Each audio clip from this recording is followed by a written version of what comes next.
there might be our cell signals are blocked. couple of tens of thousands, maybe. Definitely not in the realm of how many people were here for the Trump rally yesterday. The phone traffic is overwhelming. But there are a lot of them. And they're very exuberant,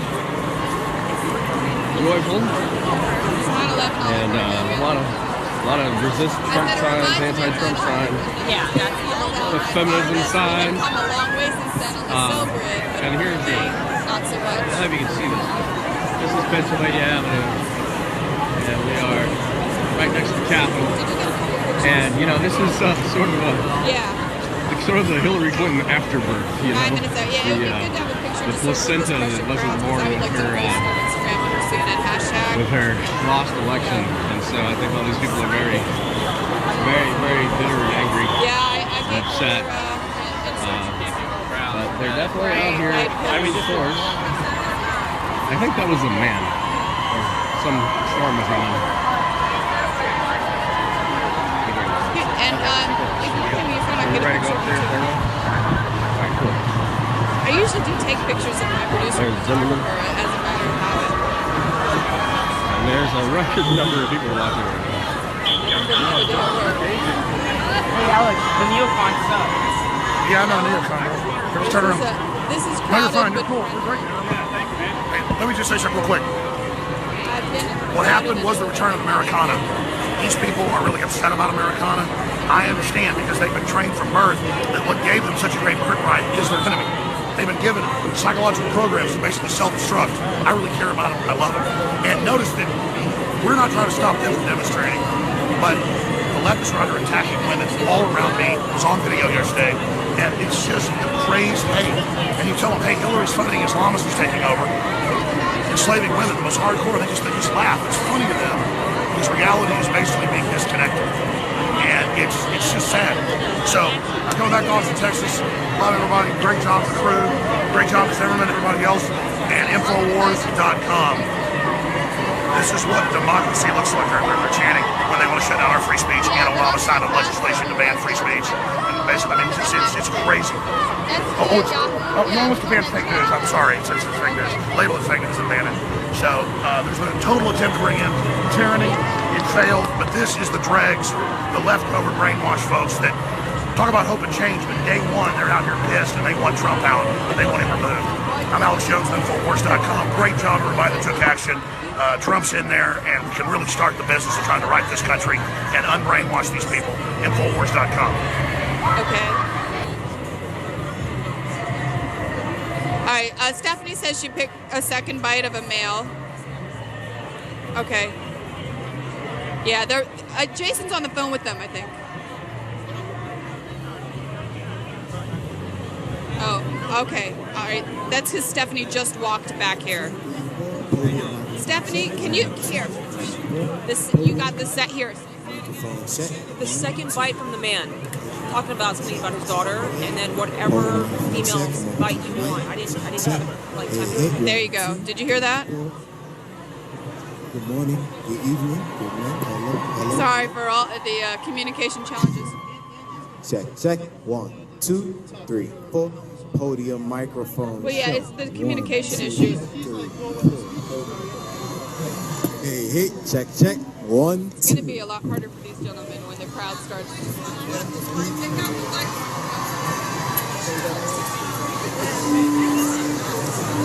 Stage left, podium microphone check.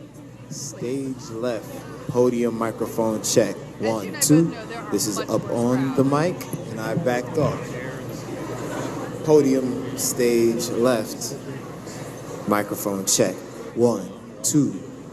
Whoa. 4. Oh, gosh. Oh, that's such a bad idea. Check. 1. Climbing on top of the porta potty really scares me. 2. 1, 2. Podium microphone check. 5 minutes out, because if this crowd starts moving, that will shake and she will fall. I would really wish she wasn't up there. Hey, Eric, you still need us?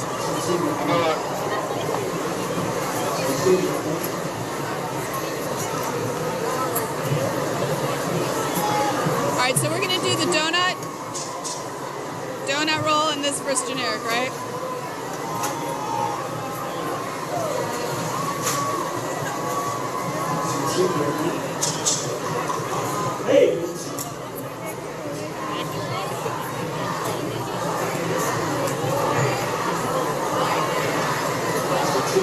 Very good.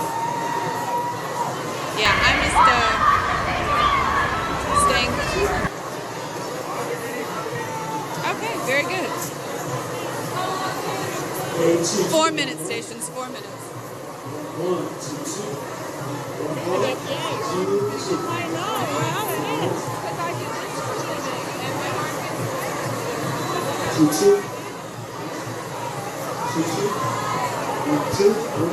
Where does your son do this? In Jacksonville. Oh, that's a great market. Yeah, Action News Jackson. Good for him. It's a tough job, but we work all the time. We're good. I'm glad to hear there's some decent people still doing this.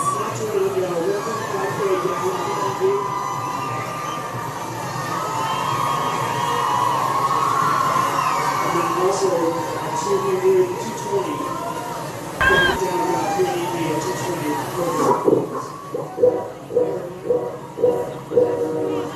3 minutes out. Station's 3 minutes out.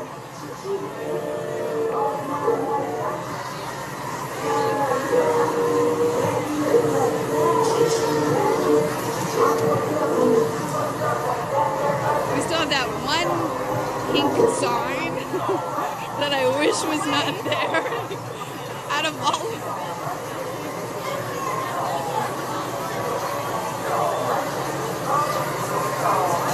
So I'll have David move on the shot. I won't move since my head is blocking it. Okay.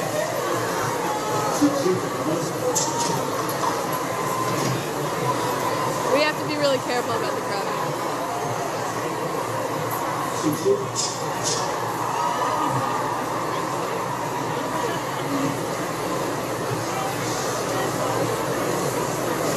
At least they look warm.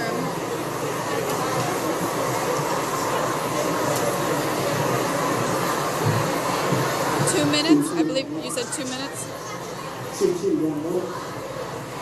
2 minutes.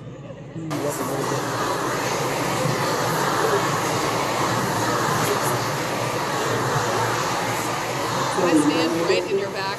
I could move that over after this live shot a little bit, so it's not like right up on you.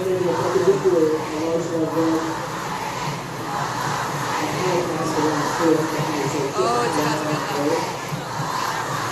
Yeah. And then there's an on-site. Can they hear? God bless them for getting here.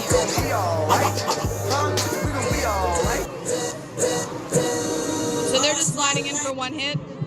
No, 3. 1 at 10, 11, and 12. Oh, but 1 per hour.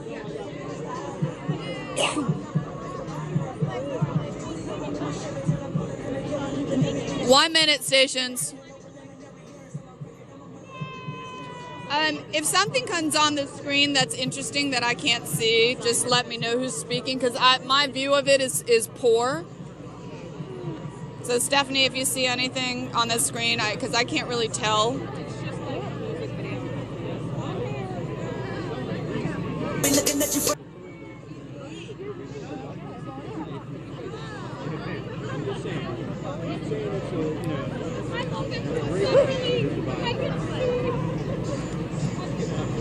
It's 30 seconds.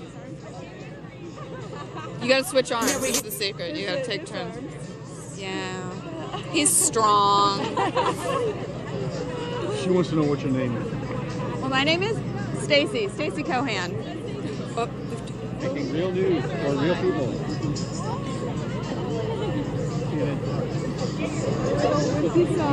I know.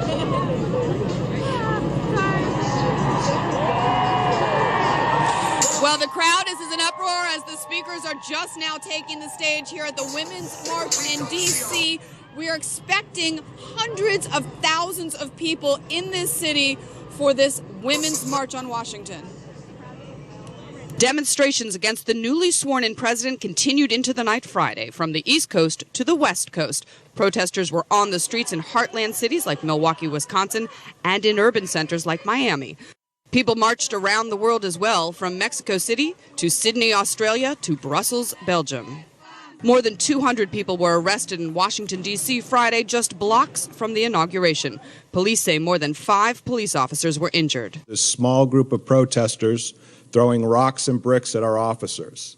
Thankfully, they were equipped with state-of-the-art protective gear, which prevented more serious injuries. But the vast majority of demonstrators were peaceful, some even smiling while posing with Trump supporters. Let's go to the march. On Saturday, hundreds of thousands are expected to arrive at the nation's capital for the Women's March on Washington. It began as a call for action on social media and captured imaginations in the weeks after the vote. They'll march from just west of Capitol Hill over to the Ellipse and the Washington Monument. Organizers say the march isn't about a candidate, but rather about reminding the incoming administration about the importance of women's rights.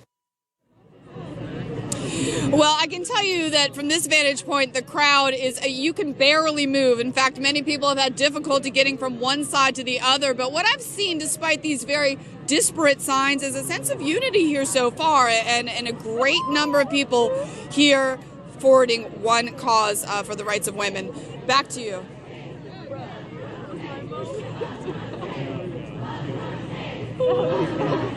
Gotcha. Love not hate, love not hate, love not hate, love not hate, love not hate. Okay. Love not hate, love not hate, love not hate, love not hate.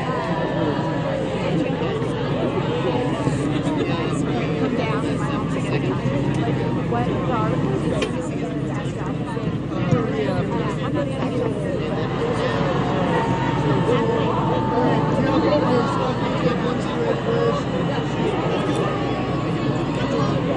Wow, you guys, you get that like scrawly feedback.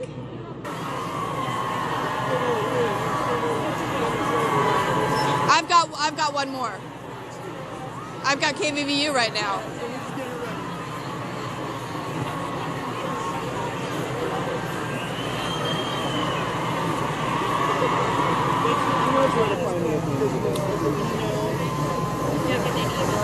I heard a lot of feedback.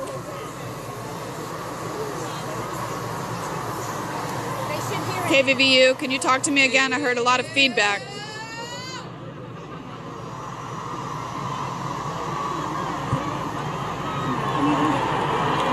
Okay, it's very hard to understand. It's really, really loud and distorted. I can hear you're talking to me, but I can't hear what you're saying.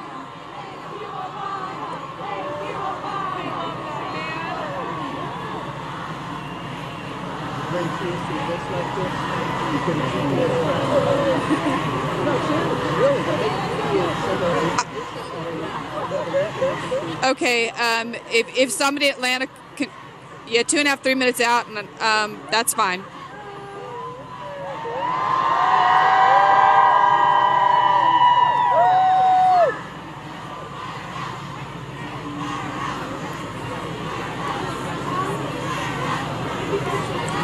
Thank you. Thank you. Because they...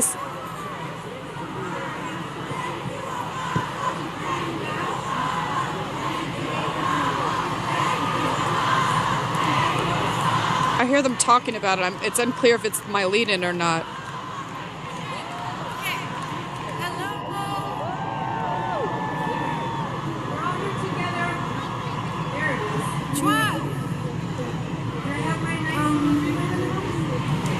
All right, thanks. KVVU, Atlanta's translating for me because you just are hugely overmodulated, but thank you. Come on, ladies. This song is to honor our ancestors, to bring them back. Here today, they're going to walk with us and protect us, all of us. Okay, on her back. Mall side entrance, yeah, got it. Anyway, we're all here together We had three There it before is. we finally figured out some things. And I have my nice lose a little few along reverb the in the way. house. Okay. Well, I can tell you we have a very full crowd out here. The speakers are just beginning to take the stage. In fact, it's a bit about as quiet as I've heard this crowd because they're trying to hear what's going up on the main stage. But we have a lot of people in Washington that are ready for what is shaping up to be a huge event. Demonstrations against the newly sworn-in president. Is there a mic for my drum? Okay. No, at sound check I had a drum mic. Remember? Never mind. Anyway, oh well. Pretend there's a drum. Thank you. Thank you. Shout out to Toshi Regan. All right, let's just...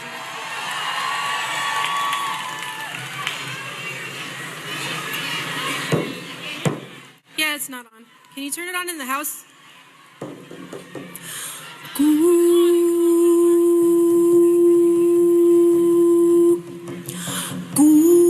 But the vast on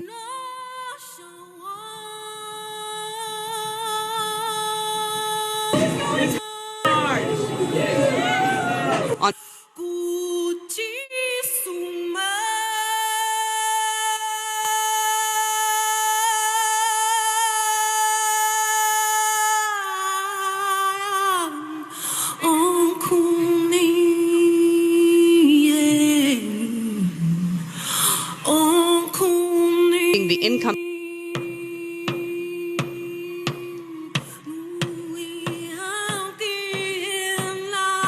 Former take the stage here, and what we've been hearing from everyone we've been speaking to is that the message here is going to be told in the size of the crowd. So I'm going to have my photographer take a look. I'm going to pan both ways, so be patient with me because I want you to take a look at just this one section. This is the front section. We're up on a riser, so we can only show you one small part. I'm going to have him pan all the way across now. What the crowd is doing is it's funneling towards the stage, and then as Jordan is panning back, it's stretching all the way down the street. I can't tell you where this crowd ends because I can't see the end. The signs, the pink hats go as far as the eye can see. What we have been told by organizers is that they were hoping that 250,000 plus people were going to be there. I can't tell you if we've got that, but we can certainly tell you that there are a lot of people. We've been in the crowds, talking to a lot of people. We've spoken to women who brought their children, women who've marched in the 1970s for equal rights. We've spoken to women of color. We've spoken to gay women. And what they all say is they may have their own issues. It could be climate change. It could be reproductive rights, rights for protection of Planned Parenthood. But all of them say that what they are truly looking for is to send a message to the new president that these bodies that you are seeing, the swells of people from California, Hawaii, Alaska, all along the East Coast and the South, that they want to make sure that their voices are heard, that they understand that there's been a shift in the politics of this country, who sits in the White House, but they want to make sure that women's voices and women's rights are protected in this next administration. Wolf? Yeah, I'm looking at some of the speakers who will be attending. Cecile Richards of Planned Parenthood, America Ferrera, the actress, the activist, Gloria Steinem, Ashley Judd, Scarlett Johansson, Michael Moore, among others. So there's a full range of speakers and events that have been planned.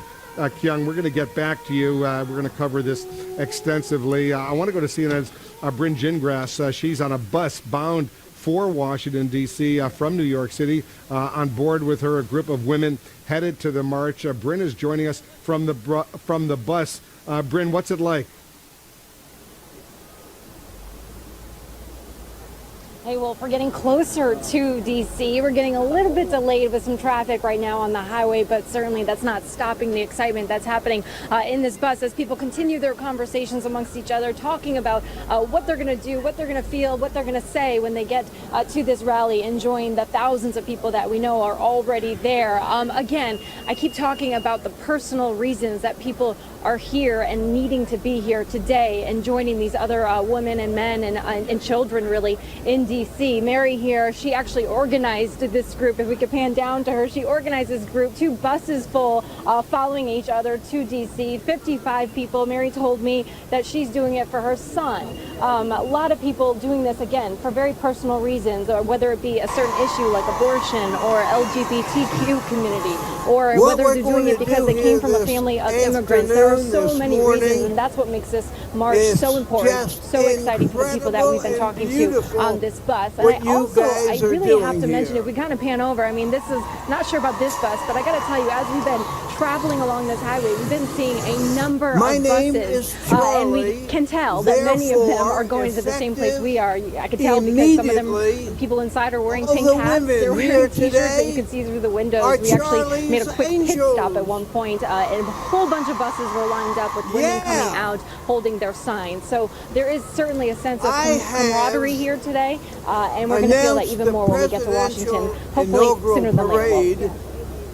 All right, Bryn, we'll see you here in Washington. Bryn Gingras reporting from the bus on the way. The march in Boston, by the way, is the second largest outside of Washington, D.C. Senator Elizabeth Warren of Massachusetts, she's expected to be one of the headline speakers there. CNN's Miguel Marquez is in Boston with more on the preparation underway. Miguel?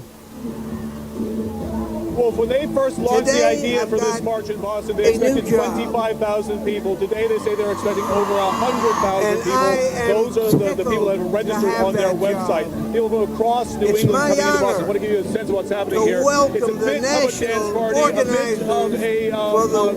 confluence of different groups that have come together here. Over 200 groups across the New England area are participating in this. Look at the hill here in Boston Common, how people are starting to pack in. It is just enormous. They say that the oldest marcher today will be 96 years old, and they will step off on a fairly short march, only about a mile long. They're not even sure they're going to have enough room on that mile to get all the people out before the people that have started haven't even got going yet. What they want is the administration to know, the Trump administration knows they are watching their every move. They sort of treat this as an organizing event, a national organizing event, they say, for what they are expecting to be a very tumultuous 4 years. All right, Miguel Marquez reporting from Boston, where huge crowds have already gathered. The Women's March on Washington also spreading overseas in London, Paris, Berlin, Barcelona. They're holding their own rally. CNN's Nina DeSantos is in London, joining us now with more. What's it like over there, Nina?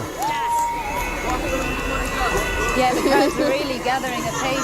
Well, as you can see behind me, we've still got people converging upon these streets around Trafalgar Square, and Trafalgar Square itself, this landmark here that is the end point of that march. It's a 2-mile-long march going from the US Embassy at the other end of London towards here near the banks of the Thames, and there's still people reportedly lining the roads, spilling onto the streets here behind me. Now, officially, 42,000 people had signed up to take part in this particular march, according to the Facebook page of the organisers.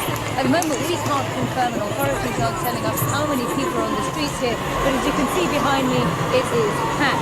A lot of people here are taking issue with some of the things that Donald Trump has said during the campaign, that harshly fought electoral campaign in the United States, but they're also highlighting other issues closer to home, notably a very divisive campaign that saw the UK vote for Brexit, for leaving the European Union. As you can see behind me, they're also protesting for workers' rights. We've got all sorts of people's rights here being represented, women's rights, equality, LGBT issues coming to the fore as well. And as you can see further afield, this is the scene here behind us. It's one of many generations, not just women here. There's a lot of men here. There's a lot of grandparents who've come. There's a lot of people who brought their children and even their pets here. There's a jubilant mood, but also one of saying we're going to stand up against some of the rhetoric that we've heard in many political, harshly fought campaigns to make sure that a lot of that rhetoric doesn't turn out to be facts later on. Back to you. All right, Nina, thank you. Nina DeSantos in London over at Trafalgar Square. Coming up, we are waiting for President Trump to arrive at the National Cathedral for the prayer service. We'll have coverage of that. But right now, you can see America Ferrera, the actress and activist, She is speaking at this Women's March in Washington. I want to listen. It's been a heart-rending time to be both a woman and an immigrant in this country.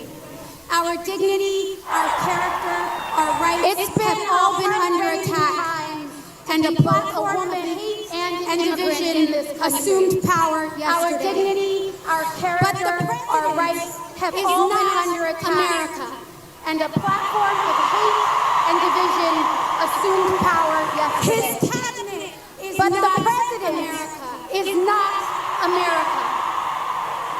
Congress is not America. His cabinet is not America. We are America. Congress is not America. And we are here to stay. We are America. We march today for our families and our neighbors, and for our future, for the causes we claim and for the causes that claim us. We march today for the poor of this nation, for the causes we claim and for the causes that claim us.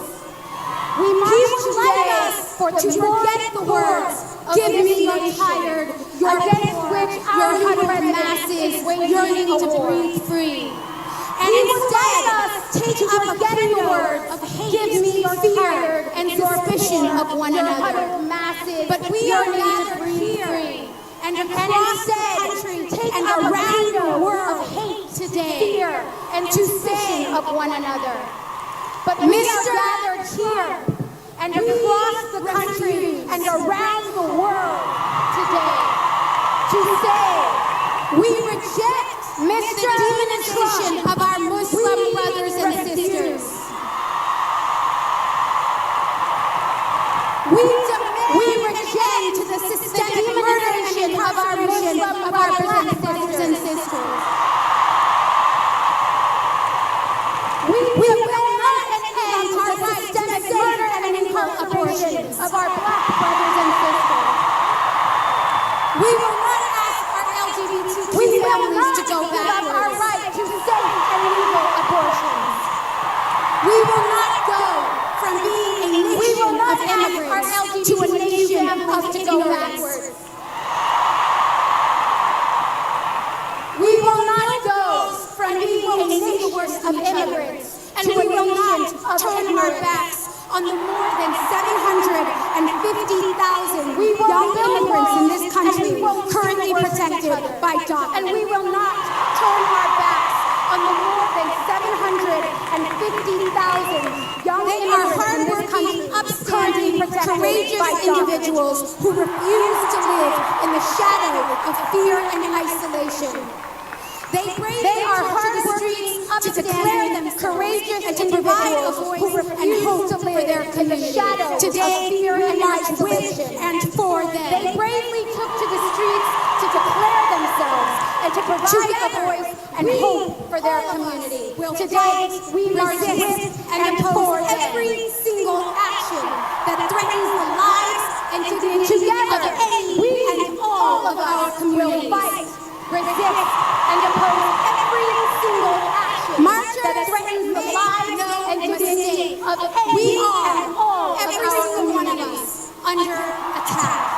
Our safety and freedoms are marchers, make and we are the only ones who can protect every single one of us if under attack. Our safety and freedoms are on the chopping block, and we are the only ones who can protect one another. If we do not stand together, march together, fight together for the next 4 years, then we will lose together. Our opposition knows how to stick together. They are united in their agenda to hold this country back and to thwart progress. It is in their slogan. So we too must stand united. If we, the millions of Americans who believe in common decency, in a greater good, in justice for all, if we fall into the trap of separating ourselves by our causes and our labels, then we will weaken our fight and we will lose.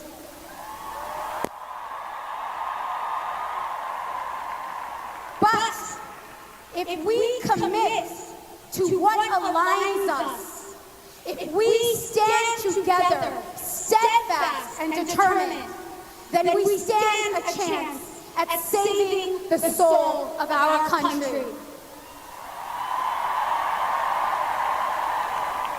So let's march together. And at this point, we want everyone to take out your cell phone and text women to 40649.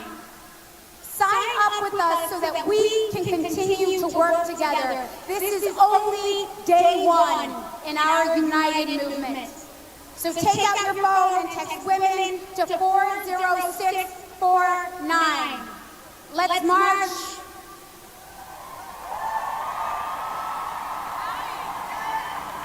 The actress America Ferrera, the activist as well, speaking at this women's march here in Washington, D.C., where thousands and thousands and thousands of people have gathered to protest the new Trump administration. We're told, by the way, the President Trump has arrived already at this prayer service in Washington at the National Cathedral. The Vice President is there as well. They have not yet walked in. They have not yet taken their seats. I want to go back to Jeff Zeleny outside the National Cathedral. We're balancing our coverage, Jeff, two very different events. The Washington Women's March, huge numbers here in Washington, and now this prayer service at the National Cathedral.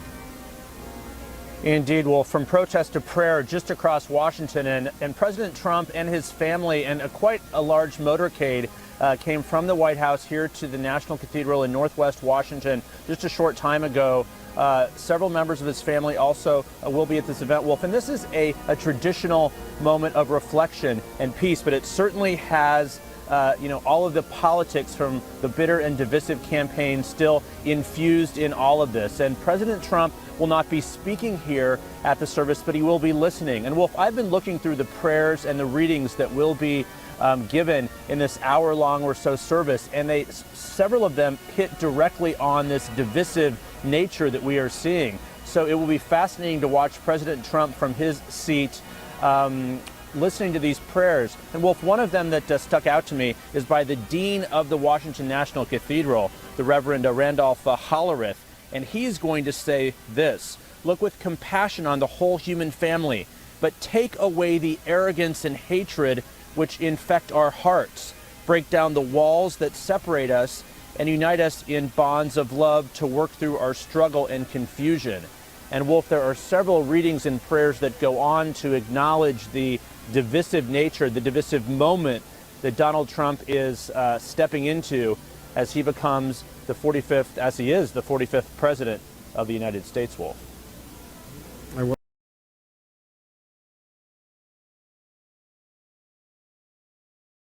We'll have coverage of this prayer service at the National Cathedral. In fact, we're seeing some family members now walking in from the Trump family. There we see Don Jr. And his family walking in. We see Tiffany Trump and her boyfriend walking in as well. They'll be taking their seats. Eric Trump and his family are coming in as well. You see Secret Service personnel, obviously, at the same time. And presumably momentarily we'll see the President and First Lady, the Vice President, Karen Pence. They will be walking in as well to participate in this interfaith service at the National Cathedral. We're going to have extensive coverage of that coming on. I want to bring in our panel as we watch these events unfolding right now. Let's see who's walking in right now. There we see, it looks like Ivanka Trump is walking in with her three kids, and Jared Kushner, who will be a senior advisor to the president in the White House. Ivanka Trump is there, and Jared Kushner are there. Jared Kushner is Jewish. Ivanka Trump converted to Judaism, and both of them are very observant. They are attending this interfaith prayer service as well. Let's get some analysis. We've got a good panel here as we watch the news unfold. Max Steyer is joining us. He's president and CEO of Partnerships for Public Service. David Urban is with us, president of the American Continental Group, a major Trump supporter. Maria Cardona is here, our CNN political commentator, Democratic strategist, and David Gergen, our CNN political senior political analyst, former presidential advisors to Presidents Nixon, Ford, Reagan, and Clinton. David, as we see these live pictures coming in from the National Cathedral, this tradition, a prayer service, it goes back to George Washington. So the new president is honoring this tradition as we see more people arriving. It looks like the vice president, Mike Pence, and his wife Karen, they are walking in right now as well, and I'm sure they will be followed by the president and the first lady. Well, if these traditions that we saw unfold yesterday are something, I think it does bind us together as a people and binds us across time. So I think it's good that the president, he has such a large contingent there. But when he comes out the door, he has to be aware similarly of the large crowds of women who are gathering here. There's a buoyancy and an unexpected size of crowd. It almost feels like a second inaugural going on, right in our midst the day after. And I think it really points up to the enormity of what the president faces in trying to bring us together. Very different pictures, images we've been showing, Maria. We've been showing the women who are here, and a lot of men who are demonstrating, marching on Washington. We just heard America Ferrera speak. Others will be speaking as well. Hillary Clinton, by the way, she just tweeted a few minutes ago, "Thanks for standing, speaking, and marching for our values. Women's march, important as ever. I truly believe we're always stronger together." Bernie Sanders tweeted, "Congratulations to the women marching today. We must go forward to ensure full reproductive justice for all women." Hashtag Women's March. Very different images. The prayer service we're watching, Maria, and the Women's March. I think that's right, but I think that there is a unifying thread that goes through it. If we heard what Jeff Zeleny was reporting, even the things that the interfaith religious leaders were talking about was exactly what we all want in this country, which is to bring people together, to stop the arrogance, to stop the divisive nature of what this whole... Now, who out there has ever had a mom at any point in your life? Raise your hand.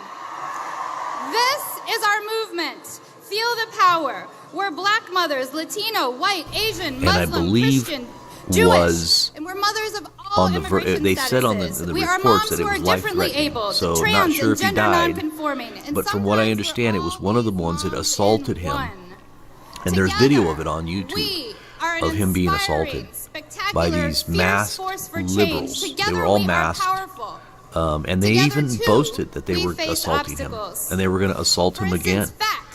And from what I understand, someone in the crowd, and some say that it was one of the guy's friends. I don't know if it was an accident or what, but anyway, he was shot in the abdomen, and he was taken to the hospital, and it's all... Our country often claims to worship mothers. We've all heard it. From what I understand, it was a life-threatening gunshot wound risk to the abdomen. So, yeah, let's go ahead and listen to this, see what's going on here.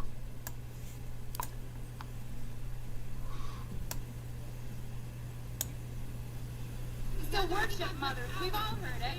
But in truth, moms face a life economic risk. We rise too against bullies. Women become moms. And we teach our children not to bully, and that bullying is not leadership. We are the leaders our nation needs right now. We are leading the way. Why do I have two different things going on here? Policy like health care, fair pay, child care, paid family leave, criminal justice reform, gun safety and police reform. Hold on 1 second here. Food justice, fair treatment for all families, including immigrant families. We will not stop fighting until we win. We stand, we rise, we march for each other. The unfair treatment of any single one of us hurts all of us. Silence. Silence is not an option. Our freedoms are intertwined. We rise knowing that democracy and justice aren't about one day, one person, one Oval Office, or one election. Our freedoms are intertwined. Easy times, and we rise knowing that democracy and justice aren't about one day, one person, one Oval Office, or one election. When I say we stay engaged in the easy times, and we double down in the hard. Who here is ready to double down? Community, America. When I say a word, you say rising. Women, million members of Moms Rising rise with you. We community, take action with us at www.momsrising now because we know together the over a million members of Moms Rising rise with you. We invite you to take action with us at www.momsrising now because we know together we are the fierce, determined, and inclusive leaders our nation needs. Generations of work brought us here today, but the challenges we face are unprecedented. We will not be bullied. We will not be silenced. We will rise together. I believe in us. Thank you. Hey y'all, how you doing? What's up? I am Rodham My name is Abby Harmon, and I'm about the co-founder and women global who coordinator will for the vote Women's March on for a Washington. commie people left it behind. And my name's Brianne Butler, and I'm I am also a Rodham. co-founder You and can one of say the global coordinators Don't for you the bring Women's up March on Benghazi, Washington. 'cause I don't care now what difference It is does our it utmost make. honor to introduce to you the president of the yes, Natural I Resources lied, Defense 'cause the Council, truth is Rhea hard Saab. for me. I guess my hands are tied. Foreign bribes are ruling me. If I have to, I can say anything. I am wrong. I am invincible. I am Rodham. My sisters, my friends, it is such an I am incredible Rodham. sight, I such was an poor. inspiration. Now to I'm see rich so many of forevermore. us standing I've here been today coasting on in my solidarity. Billy's long coattail. Each one of you Scrub my is an server individual A to that Z. made a powerful Don't you bring decision, up Benghazi? a choice What difference does it make? to be I here know today. I failed. You took time out Oh, of your busy yes, schedules, I piled lied, on buses 'cause the and trains, truth slept is on hard floors, for me. and paid your own way. Ran from Because sniper you fire. Saudi in the bribes are fundamental ruling me. principle If I have to, I can do anything. I am wrong. Women I am invincible. I and am we will Rodham. not be shy about standing up to what matters to us. I am Rodham, road And above. here's Made what hard matters to me. choices, I'm a crook. Now That my Obama's left me inherits a dangling world on the where a healthy hook. environment Accomplishments is a basic I have right none. for all of us. If I can, I'll take your guns. My emails all are of all us, clean. no matter Please where take we a live, look. what we look like, how much money we yes, make, or how we vote. 'Cause the truth is hard for me. Where the rights of Used communities to be and dirt tribal poor. nations Foreign are bribes held are first, funding me. not last, If I and blues have come to, second. I can say anything. Where we don't I am wrong. mosquito bite when we're pregnant. I am Or that our invincible. children will come down with I am asthma because of dirty air. A world where young people rise up to tackle the greatest single threat to your generation, climate change. That is the world that we are marching for today. Because right now, we are facing a government. That is the world that we are marching for today. First, and the rest of us. Because right now, we are facing a government that is putting polluters first, and the rest of us at risk. Poisoned by a government who took a page out of the Trump playbook. An entire town poisoned by a governor who took a page out of the Trump playbook. Who valued their bottom line more than the health of their citizens. Poisoned by leaders who value their bottom line to the more than the health of their citizens. Poisoned by officials who even have owned up to the damage they have done. In brown water. Can you even imagine? Can you even imagine your daughter bathing your children in brown water? What is the knowledge in Flint is that the glass of water you gave your daughter has now made her sick. If this new Congress, what is happening in Flint is a national tragedy. And make no mistake, if this new Congress and this new administration get their way, we could see thousands of more communities suffer the same fate. Anti-regulation, because look, pro-polluter rhetoric, anti-government, anti-environmental, anti-science, anti-regulation, pro-polluter rhetoric boils down to it's real families. Now look, it may not seem like we as individuals suffering real consequences in the face of these threats to our health. It may not seem like we as individuals can do much in the face of these threats to our helpless country. We are still a democracy, but we are not helpless. And we should never forget that our still a democracy by individuals who stood up for what they believed in. And we should never forget that our country years ago created by individuals who stood up for what they believed in. Drenched in smog. That's what happened nearly 50 years ago when our rivers were catching on fire and our cities were drenched in smog. We had clean air, Americans clean water, out onto healthy communities to demand that our government ensure that we had clean air, clean water, and healthy communities that has improved and literally saved the lives of generations worth of environmental progress that has improved and literally saved the lives of millions. That people engaging in our democracy can lead to real change. It is proof that people engaging in our democracy can lead to real change. It was one woman, just in Hawaii, today, who suggested that women should march during the inauguration. It was one woman, and look, in Hawaii, look at us now, who suggested that women should march during the inauguration. Strong. And look at us now. 500,000 people strong. One woman turns into one march, turns into an entire movement. One woman turns into one march, that is turns into an entire movement. As strong and as tough as this administration thinks it is, we will always be stronger. And even if it doesn't feel that way, this president works for us. So let's prove that our natural world belongs to no single individual. That clean water has no political party.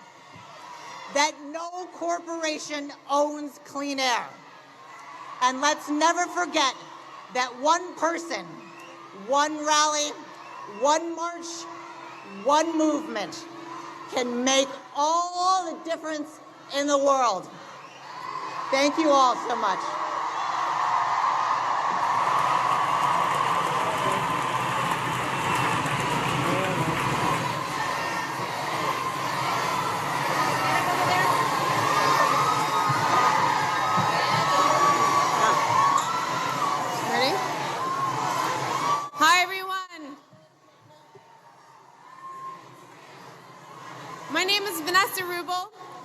I'm one of the co-founders of the Women's March in Washington and head of campaign operations. Woo, it's a lot up here. There's a sea of women in front of me and a sea of women in back of me and a sea of women on all sides.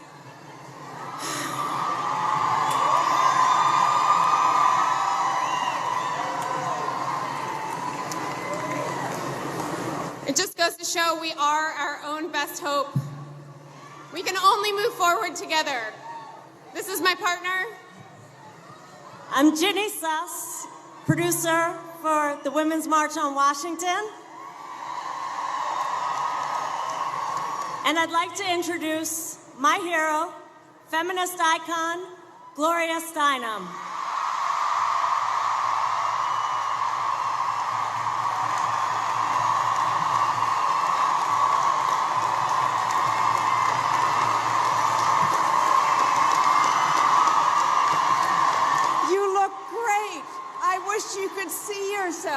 like an ocean. Okay, I need to be short, okay? Okay. Dear friends, sisters and brothers, all of you who are before me today and in 370 marches in every state in this country and on 6 continents.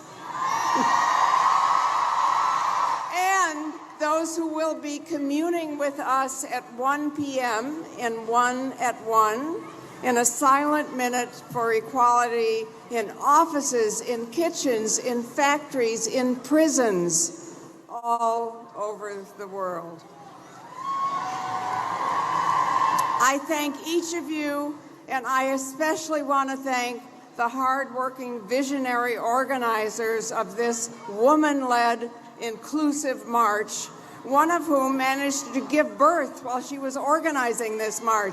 Who else can say that?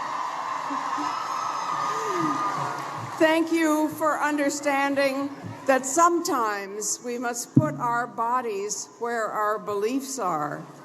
Sometimes pressing send is not enough. And this also unifies us with the many in this world who do not have computers or electricity or literacy, but do have the same hopes and the same dreams. I think that because I and my beloved co-chairs, the Golden Oldies, right? Harry Belafonte, Dolores Huerta, LaDonna Harris, all these great people, we may be the oldest marchers here today. So I've been thinking about the uses of a long life. And one of them is that you remember when things were worse. We remember the death of the future with Martin Luther King, with Jack Kennedy, with Bobby Kennedy, with Malcolm X. Without those deaths, for instance, Nixon would not have been elected, and there would not have been many of the wars we have had. Now, our great leaders like Barack Obama and Michelle Obama are still with us. And remember how much we feared they might not be, and how much threat there was, in fact, on their lives. And they are with us. And now our honored Bernie Sanders is still with us. And not only with us, but he's focusing on economic justice and achieving free universal college education in my state of New York. Right? And now Hillary Clinton is alive.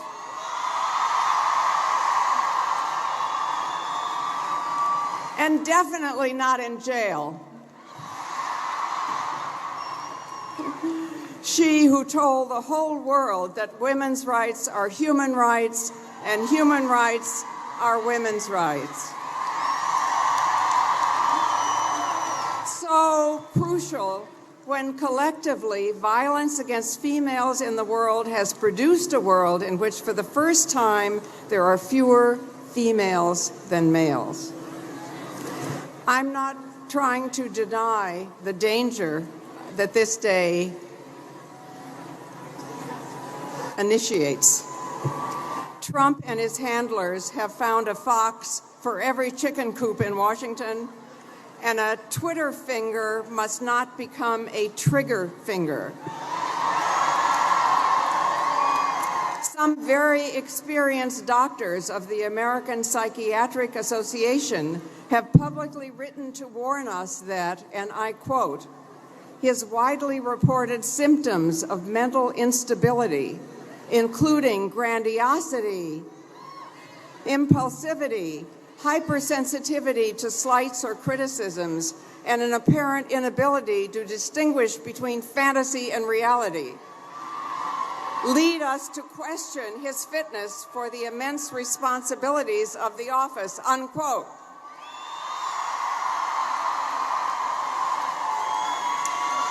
This was on full display in his inaugural address yesterday. Everything that happened before him was a disaster, and everything that he would do would be fantastic, the best ever, miracles, and all the superlatives. He also said he was with the people. Indeed, he was the people. To paraphrase a famous quote, I just want to say, I have met the people, and you are not them.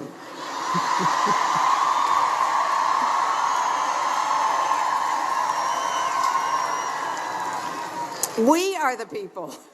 Just this march in Washington today required 1,000 more buses than the entire inauguration. 1,000 more.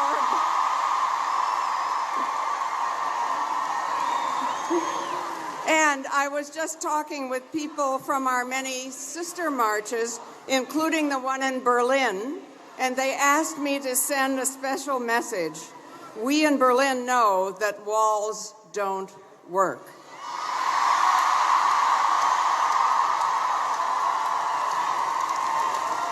And remember Poland, where last month the government passed an anti-abortion law, and 6 million women turned out in the streets, and they had to change it.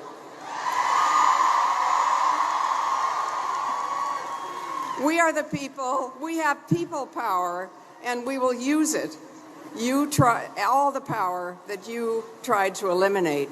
For instance, you tried to eliminate the Congressional Ethics Committee. You had to reinstate it, right? Because of people power. Because this is the upside of the downside. This is an outpouring of energy and true democracy like I have never seen in my very long life. It is wide in age, it is deep in diversity, and remember, the Constitution does not begin with I, the President, it begins with we, the people. So don't try to divide us. Do not try to divide us. If you force Muslims to register, we will all register as Muslims.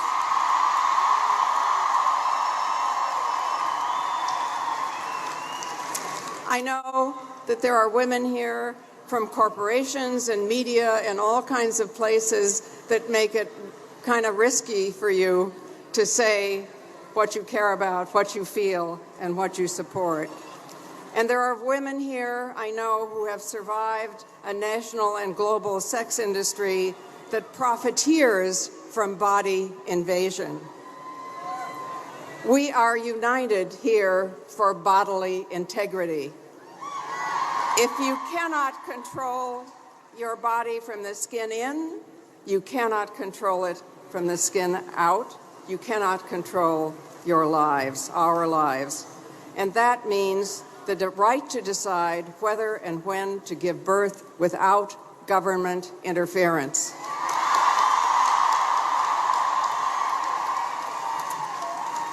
We are here and around the world for a deep democracy that says we will not be quiet, we will not be controlled, we will work for a world in which all countries are connected. God may be in the details, but the goddess is in connections.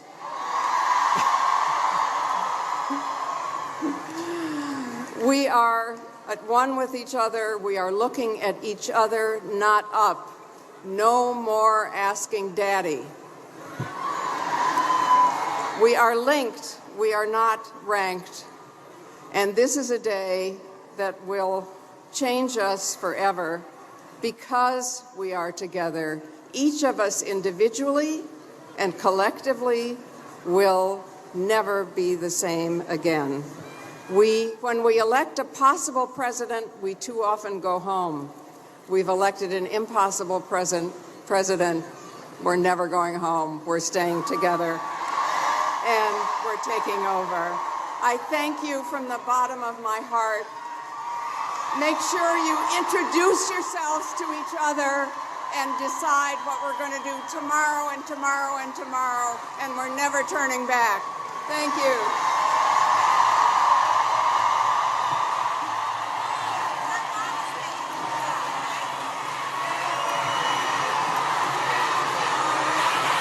Hi, I'm Teresa Shook. I'm the one who's... How you doing? Picking up for Kyle? There you go.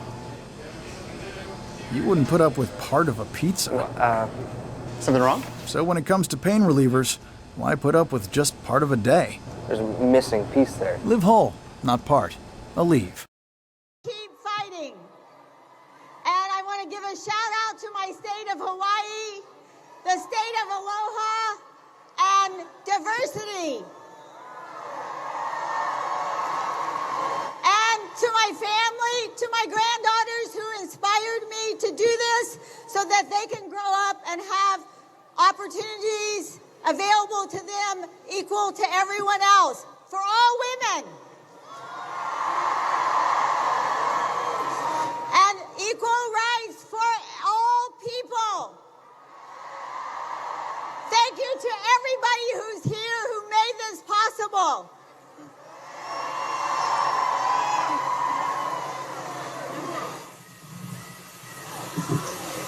Hi, everyone. My name is Bob Bland, and I'm the co-founder and co-chair of the Women's March on Washington. I'm up here on the podium with my daughter today, Chloe, who's only... And the reason why is because the birth of this march also coincided with the birth of my daughter. And I want my daughter and my other daughter, Penny, who's 6 years old, to know that women, when we come together collectively, we can transform the world.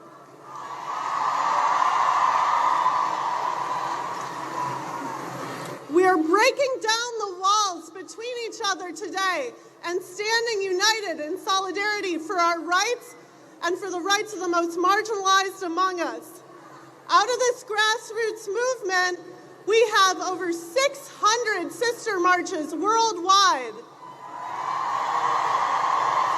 And 3 million people around the globe marching with us today. In a phone call early on with our state and national organizers, Elder Bernice King told us that the Women's March is a pivotal opportunity for us to be at the forefront of healing, birthing, and elevating the consciousness of this nation.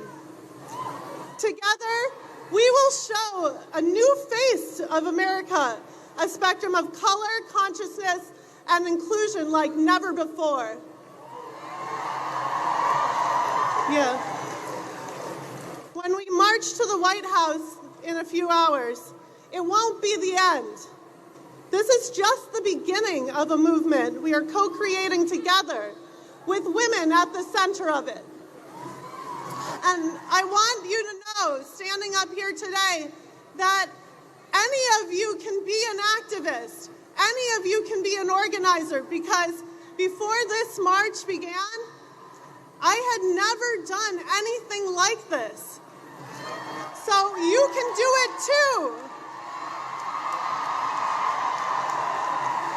I beg you to go back to your local communities, to partner up with people that you've never talked to before, to have conversations here today that you would have never experienced otherwise, and for that to galvanize you over the next 18 months and the next 4 years. The first 100 days of this administration are a critical time for our voices to be heard. So I want you to start with one simple first step. We want you to write a postcard to your elected officials and community leaders at the federal, state, and local level about what matters to you most and how you're going to continue to fight in the days, weeks, and months to come. There will be volunteers handing out postcards at the finish line of this march, and we'll have them available for anyone to print online. Our lives, bodies and freedoms are at stake, and so are the safety and vitality of our communities. Our elected officials need to hear about it from you. This is just the first of 10 actions we're going to take collectively in the first 100 days of this administration.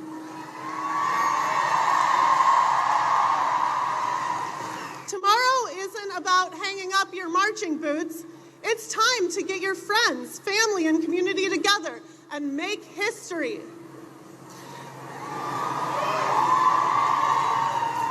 Join us in sending a powerful message to this new administration at womensmarch.com/100 and never stop fighting for justice.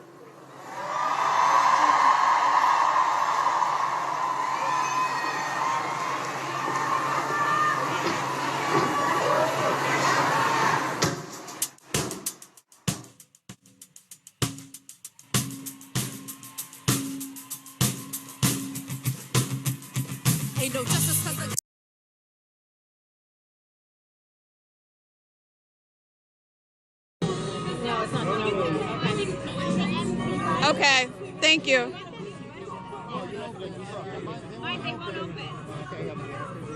One of which is wanting me to do someone else's package at 5, so I'm not going to do it. Oh, I didn't get 4 minutes, stations, 4 minutes. Good connection. Collectively. Yeah. Count me down. What's your name?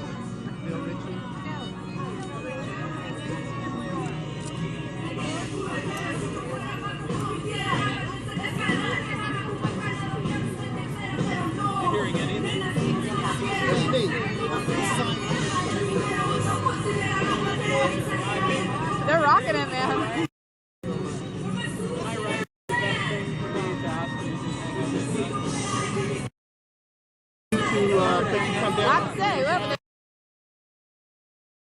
They're killing it, right? I think I might too, so I'm trying to like.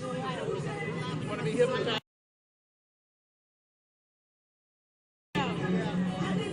I know, right? It's kind of hard not to move with the music.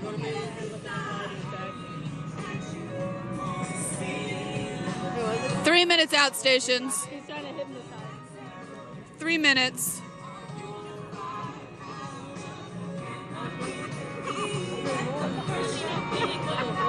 The baby eating the sign is cute.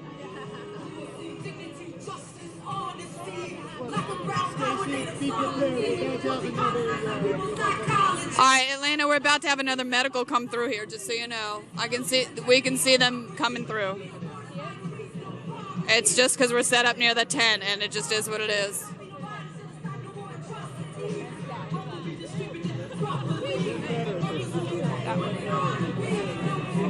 Be careful.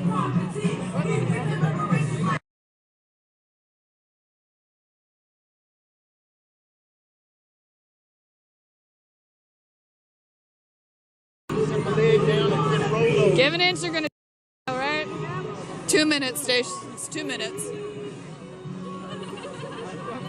They took advantage of those. They sure did. That's not what worked out. No, it shouldn't be. See, it's the nicest unruly crowd you'll ever deal with, right? I apologize for their unruly. She was on the verge of a panic attack for like 10 minutes anyway, so yeah.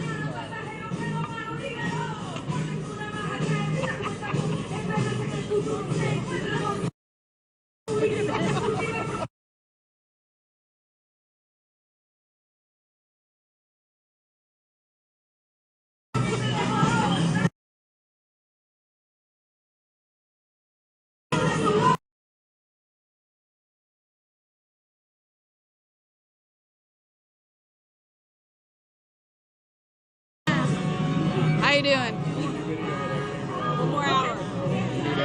Yeah.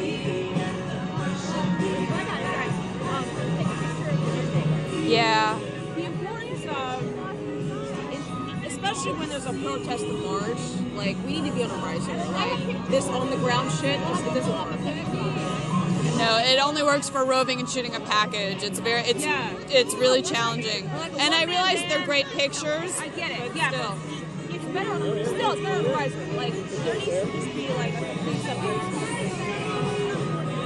Okay.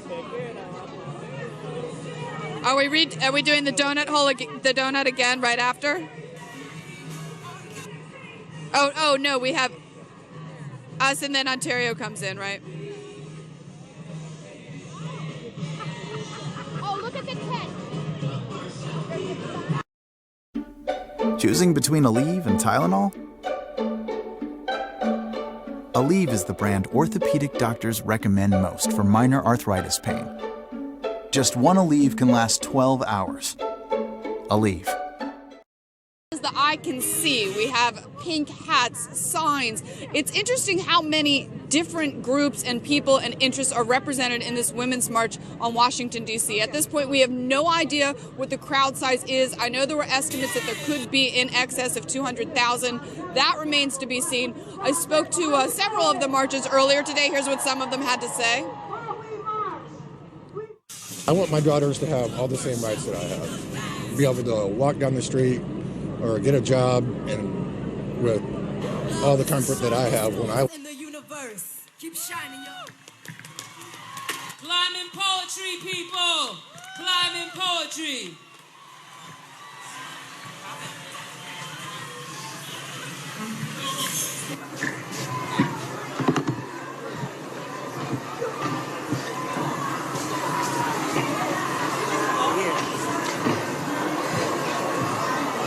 I'm Melanie Campbell, Black Women's Roundtable. How you doing? While we march to declare we are ready for the fight. We, the Black Women's Roundtable, Black Youth Vote, National Action Network, and all of our sisters in the movement stand in solidarity with all of you, 300,000 strong. And we are here to declare we are America. We will stay woke and we will not be moved. We march in memory of our sister ancestors, Dr. Dorothy Irene Height, Dr. C. Dolores Tucker, Shirley Chisholm, Willie Barrow, Evelyn Lowry, Amelia Boynton, Fannie Lou Hamer, and Sojourner Truth. We march in memory of my mother, Janet Campbell, who was a retired public school teacher in Mims, Florida, and all our mothers and fathers to protect our neighborhood, quality public schools across our nation. We march for Black women who voted 94% for Hillary Clinton. Who, by the way, won 3 million votes over her opponent. And they say she lost the Electoral College. We march, and I need your help on this one, my sisters and my brother. We march even for the 53% of white women who voted for that other guy. To reflect and join us, all of us, moving forward to break that glass ceiling, to elect the first woman president of the United States of America, and appoint a Black woman to the Supreme Court in our lifetime. While we march to protect Obamacare, Medicare, Social Security for our seniors, Medicaid for people living in poverty, and we march for the human right to control our own bodies. We march for the human right to just live. We march for living wages, paid sick days, and paid family leave. We march to protect Black colleges and Black businesses, voting rights, LGBTQ rights, immigrant and disability rights. And we march for freedom of religion and freedom of the press. We march to send a message to the White House, Congress, state and local politicians that we are united and we will not be moved. So before they cut the mic off on me, I want you to do this, repeat after me. We march for women's rights. We march for women's rights. We march for human rights. We are ready for the fight. We march for the least of these God's children. And we march because love trumps. Thank you, march organizers, my sisters and my brothers. Peace and power.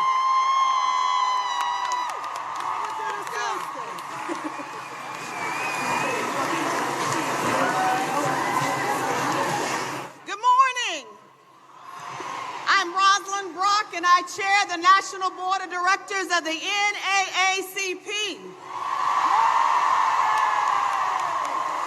an organization whose principal founder was a white woman named Mary White Overington. The NAACP stands with you today in solidarity. As a nonpartisan organization of over 500,000 members across the length and breadth of this nation, in 50 states, Germany and Japan, to declare that women's rights are human rights. We send a message to our new government that we will not stop until women enjoy equal status. Throughout the history of this nation, women have worked to achieve full civil rights and has served as a conscience of this nation.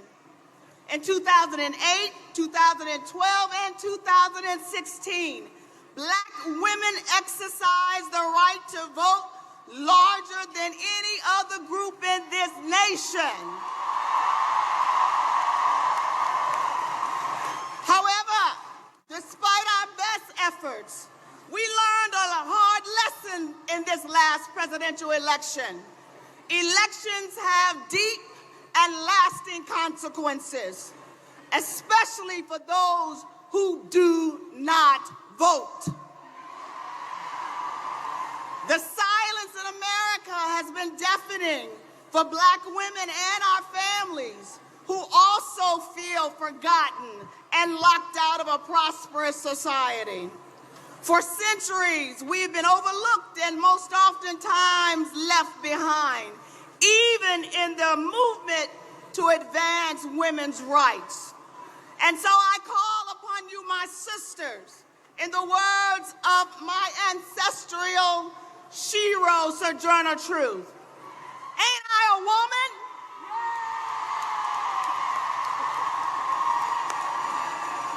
As authentic change agents for transformation, we must stand united to oppose the president's nominees for U.S. Attorney General, Secretaries of Education, Health and Human Services, and Labor.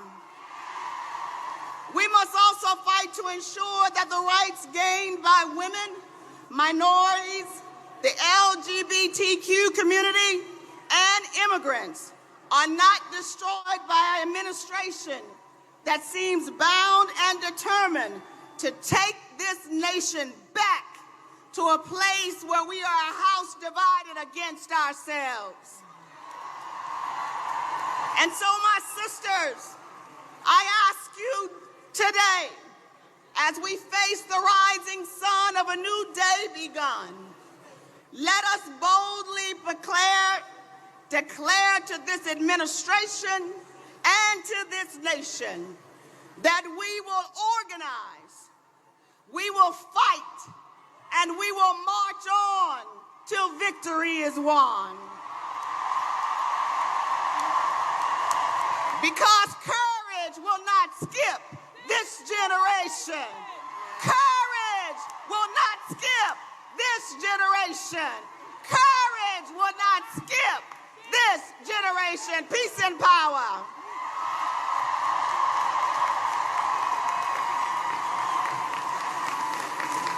I just got handed a public service announcement. If everyone will take out their phone and text women to 406 40649. That's women to 40649. I did this before I got on stage. It took 10 seconds.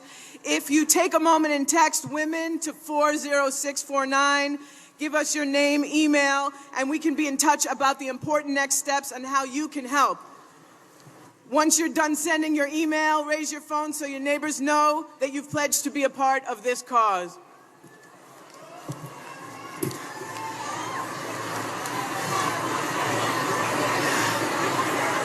And now let me tell you who I am.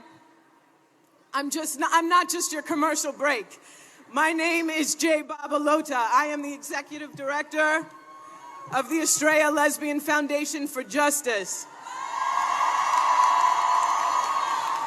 And for 40 years, Estrella has been on the front line supporting LGBTQI activism in the United States and around the world. But I am not here to talk to you about 40 years. I'm here to talk to you about today, right now. We may be here because of someone or something we did not choose, but today we did choose to show up, to stand up, to march, to gather together. That is what this time is about, what we are going to choose. Because in a week from now, a month from now, 4 years from now, we will have been inundated by messaging, not just tweets, but a barrage of policy and public sentiment, images and articles, subtle and overt shifts, and our values and our choices will be tested. We will have to make choices every single day. In the days, weeks, months, and years to come, we will need to become our own collective moral compasses. We will need to become our own North Star.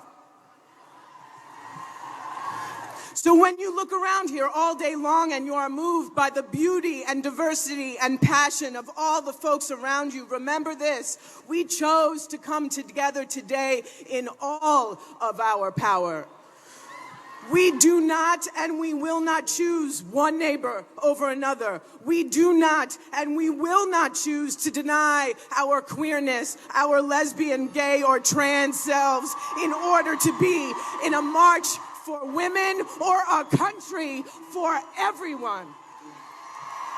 We do not and we will not deny the beauty and power and joy in our blackness and brownness as if it will make us safer or any more sane in a country that has proven otherwise over and over again. We will not hide behind our whiteness because of the vestiges of privilege that to this day services a system meant to succeed the will and line the pockets of a few men who'd have us all believe there is superiority in our shade just to keep us from knowing the power of truly being in righteous community and shared humanity. We will not choose any one person's notion of God to define every single one of our divine possibilities. And surely not our secular and public rules of law. We will not choose some of our rights over all of our rights. Because we choose to know better, to do better, to be better, and to love better. Now, let me talk to you about love. I might be wonderful, but I know I got chosen to be up here as the resident homosexual, or one of them anyway. So what do you need with a big old queer like me? I think it is to talk about radical love. To stand here on this stage right now and proclaim my commitment to love in the most radically honest way possible. For us all, right now, to commit to doing so. So let me queer our collective notion of love right now. so that every one of us will step past the easy, the scripted, the societally sanctioned, the familiar, the safe notions of love, and let us choose the pathway to not only the greatest possibility, but the greatest reward.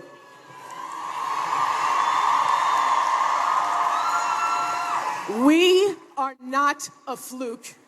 This is not a singular phenomenon. We are fantastic and fabulous. And this is only the beginning. No, this is not a one-off. This is an uprising. This is an uprising of love. Say it. We are an uprising of love. We are an uprising of love. We are an uprising of love. Choose it every day.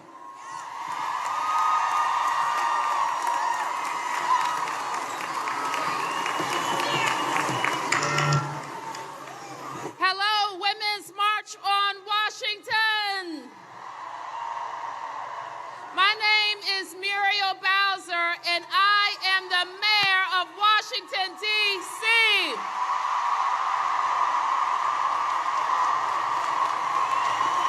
I want to welcome you all to your nation's capital and the best city in the world, and soon to be the 51st state. I wanted to be here to let you know that Washington, D.C. has a chick mayor, and I'm here to speak for all the women elected officials.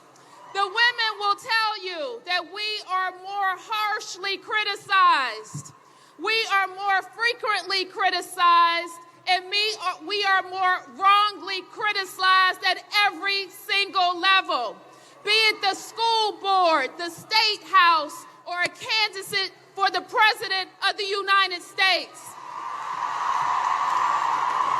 And when women are more harshly, more frequently, and more wrongly criticized, when we speak up for women in neighborhoods and families and public education, we need every woman and every man to speak up for us too. In Washington, D.C., we're a little unique. We're a city, a county, and a state. We are 680,000 people strong. Yet, we don't have a single vote in that Capitol building. And that injustice must end. Already, an emboldened Congress continues to threaten the rights of women. Year to year, they tell us we can't use our own money to support low-income women and their health care. And now they want to make it permanent. You tell them to leave us alone. Leave us alone. Leave us alone.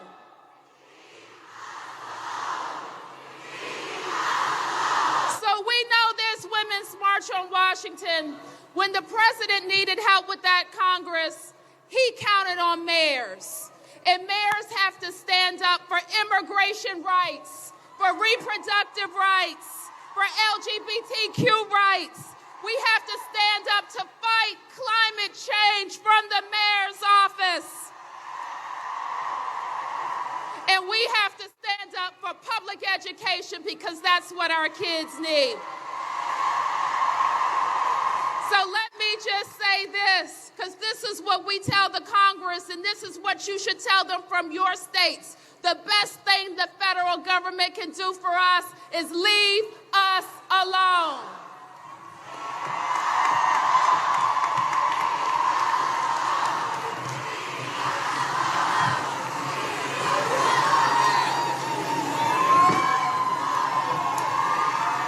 We today, of every color, creed, and belief, are gathered here in a demonstration of the American story. Today, you might feel scared, and I know what it feels like to be scared. My name is Amanda Wynn, and I am a rape survivor. And I remember after my rape, I felt despair, but I also felt fire. So when I met a broken criminal justice system, like so many survivors who find out that their untested rape kits can be destroyed, I rewrote the law. Together with a team called Rise, we organized and we did the impossible. We passed the Sexual Assault Survivors Bill of Rights unanimously through Congress. I wrote it as a matter of survival. And if that bill could speak, it would scream. It would sing from the pages, it would light itself on fire. And it represents the endless pursuit of a more perfect union. That is what I did with my fire. What will you do with yours? You may not feel powerful right now, but here's what I learned. In America, no one is powerless when we come together. No one can make us feel invisible when we demand to be seen.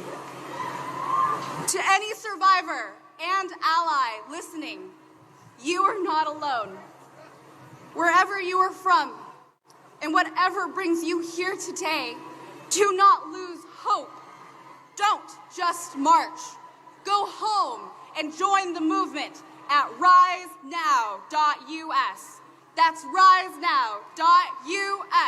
State by state, we need you. Our presence here is the promise of America, and we are planting seeds to trees we may never sit under. But today, 1 million heartbeats are marching together. Our souls are on fire. Keep that fire ablaze. Remember your power. We who have fire in our bones, we unbreakable, unconquerable souls, rise. Let me hear you say it. Rise. Rise. Rise. Rise up. Thank you.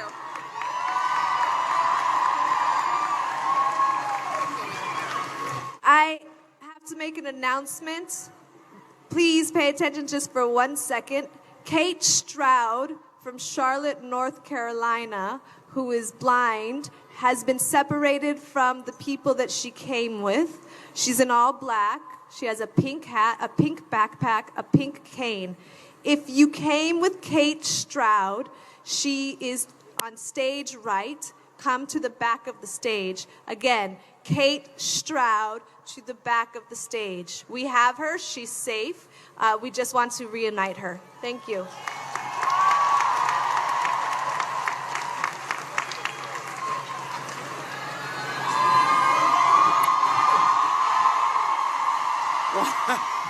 Hello! Hey. Unbelievable! Look at this! I can't even see the end of the crowd! Unbelievable!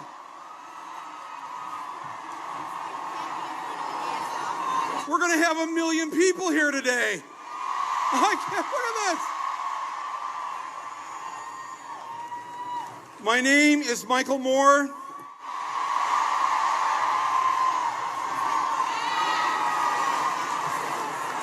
Okay, we got through day one.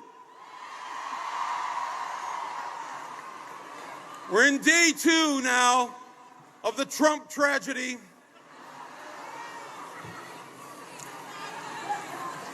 Who wants to be in my next movie here?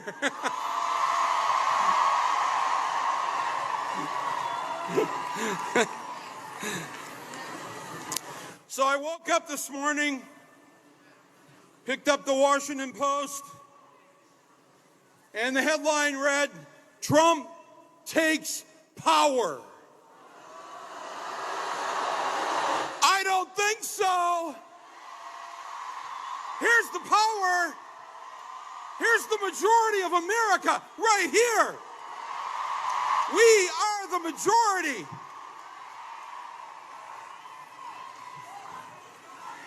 New president vows to end American carnage. Mr. Trump, we are here to vow to end the Trump carnage.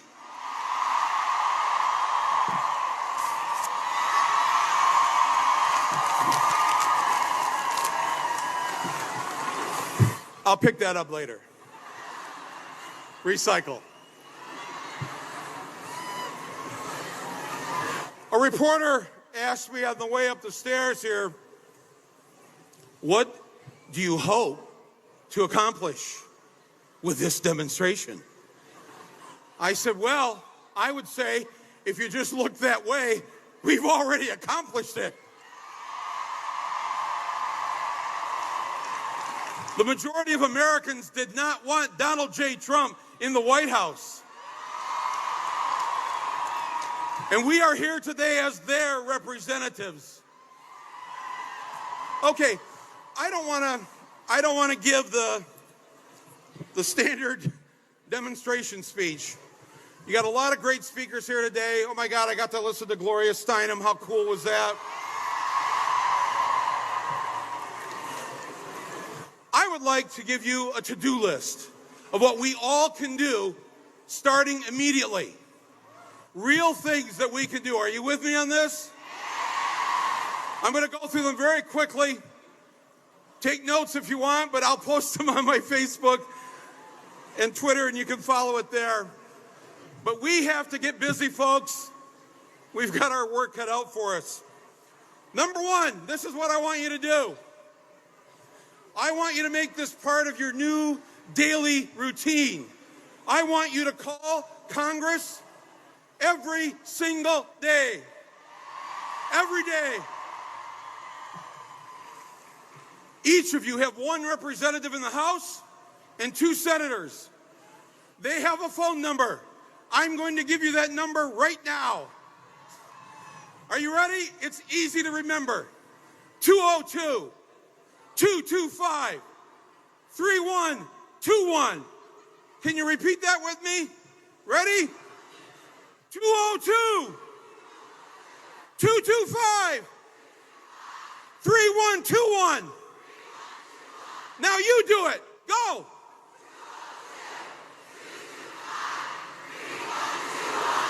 What are we going to do with that number? When are we going to call them? Every day. That's right. Every day. It's so easy, my friends. If you're watching this at home, there's a human being that answers the phone. They pick it up. Even if you don't know who your member of Congress is, just give them your zip code. They'll connect you to the office. It's that easy. It'll take 2 minutes. Each day, I and others are going to be posting things for you to call Congress to do. On Monday, call them and tell your senators, and you get them at the same number, we do not accept Betsy DeVos as our Secretary of Education. Get some water.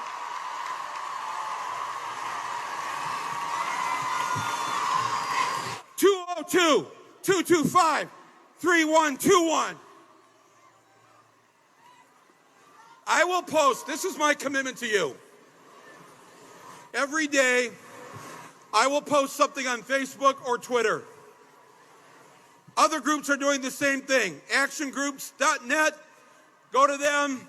100daysofresistance.org, go to them. Indivisible, go to them. Lots of groups are doing this. Follow them and call your member of Congress, call the 2 senators, and you know what? That's only 3, there's 5 days. On the 2 other days, call your state representative and your state senator on the other day. I'm telling you, these calls work. When they tried to get rid of the government, the Congressional Office of Ethics, 2 weeks ago, we got online and the switchboard was jammed and overloaded. We shut it down with phone calls. 2 hours later, they pulled back from closing the Office of Government and Congressional Ethics. That's how powerful you are. Make it part of your daily routine. What are you going to do? Wake up, number one. Number two, brush your teeth. Number three, make the coffee. Number four, walk the dog. If you have a cat, just stare at it. Number five, what are you going to do? Call Congress. Make it part of your day. Don't even think about it. Part of your day. Every one of us are doing it every day.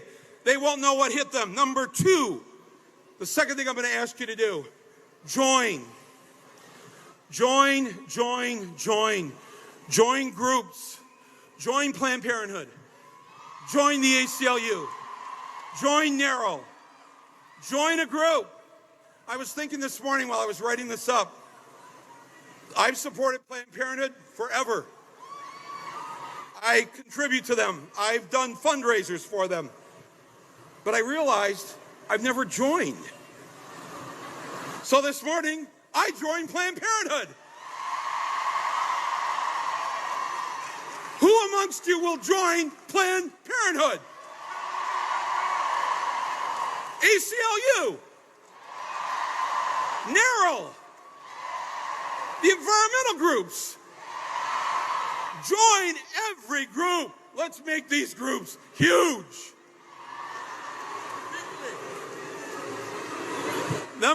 Huge. Bernie, huge. Number three, you need to form your own personal rapid response team. All it takes is 5 to 10 family members and friends, the people that you're going to call or text or send an email to on any given day where we have to move fast. Everybody here, who will form a rapid response team? 5 to 10 people.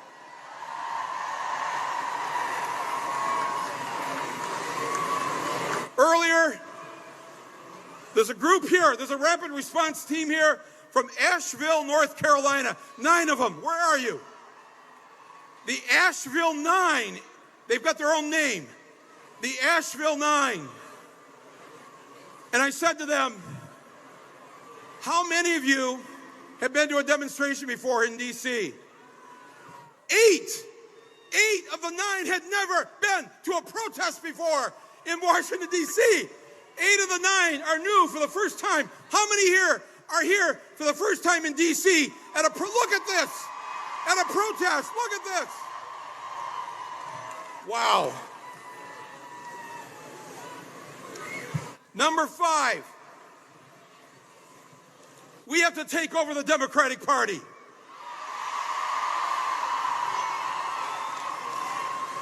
God bless the Democrats who fought with us, who've done so many good things. It's no knock on them. But if you were coaching the women's basketball team, twice in 16 years, my friends, we've won and then lost. We've let this happen twice now in 16 years, where we win the White House, but they walk through the door. Are you gonna let this happen again in your lifetime? I'm not. I'm sorry, but the old guard of the Democratic Party has to go. It has to go. We need new leadership. We need young leadership. We need women leadership. We need people of color. We need gay and lesbian and bisexual and transgender. I support Keith Ellison as the new DNC chair. He is a great organizer and our only Muslim member of Congress.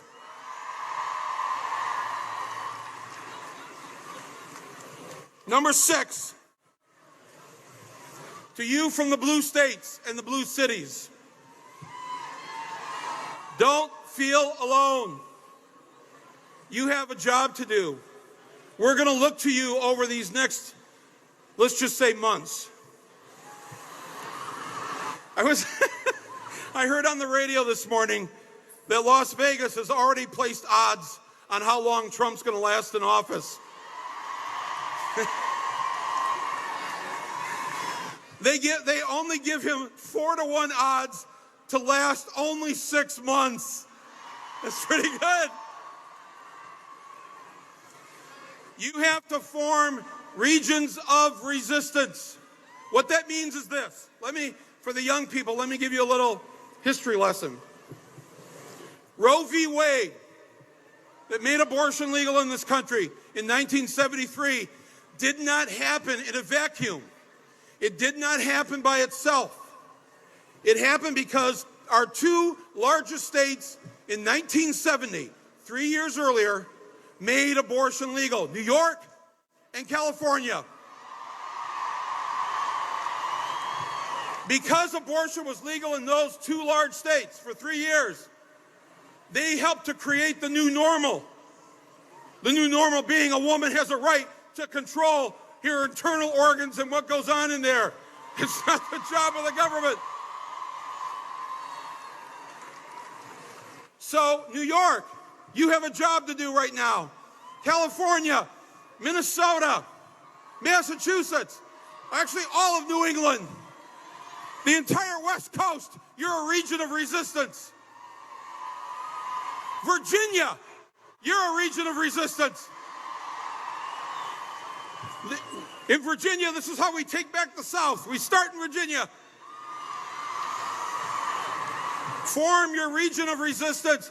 And what you have to do in these states, you have to create laws that show the rest of the country what it looks like to have health care for all, what it looks like to not have mass incarceration, what it looks like to pass laws that prohibit discrimination in employment for gays and lesbians and others. Show the rest of America how it works. If you're a city in a red state, if you live in Detroit, God, that's painful to say that Michigan is a red state.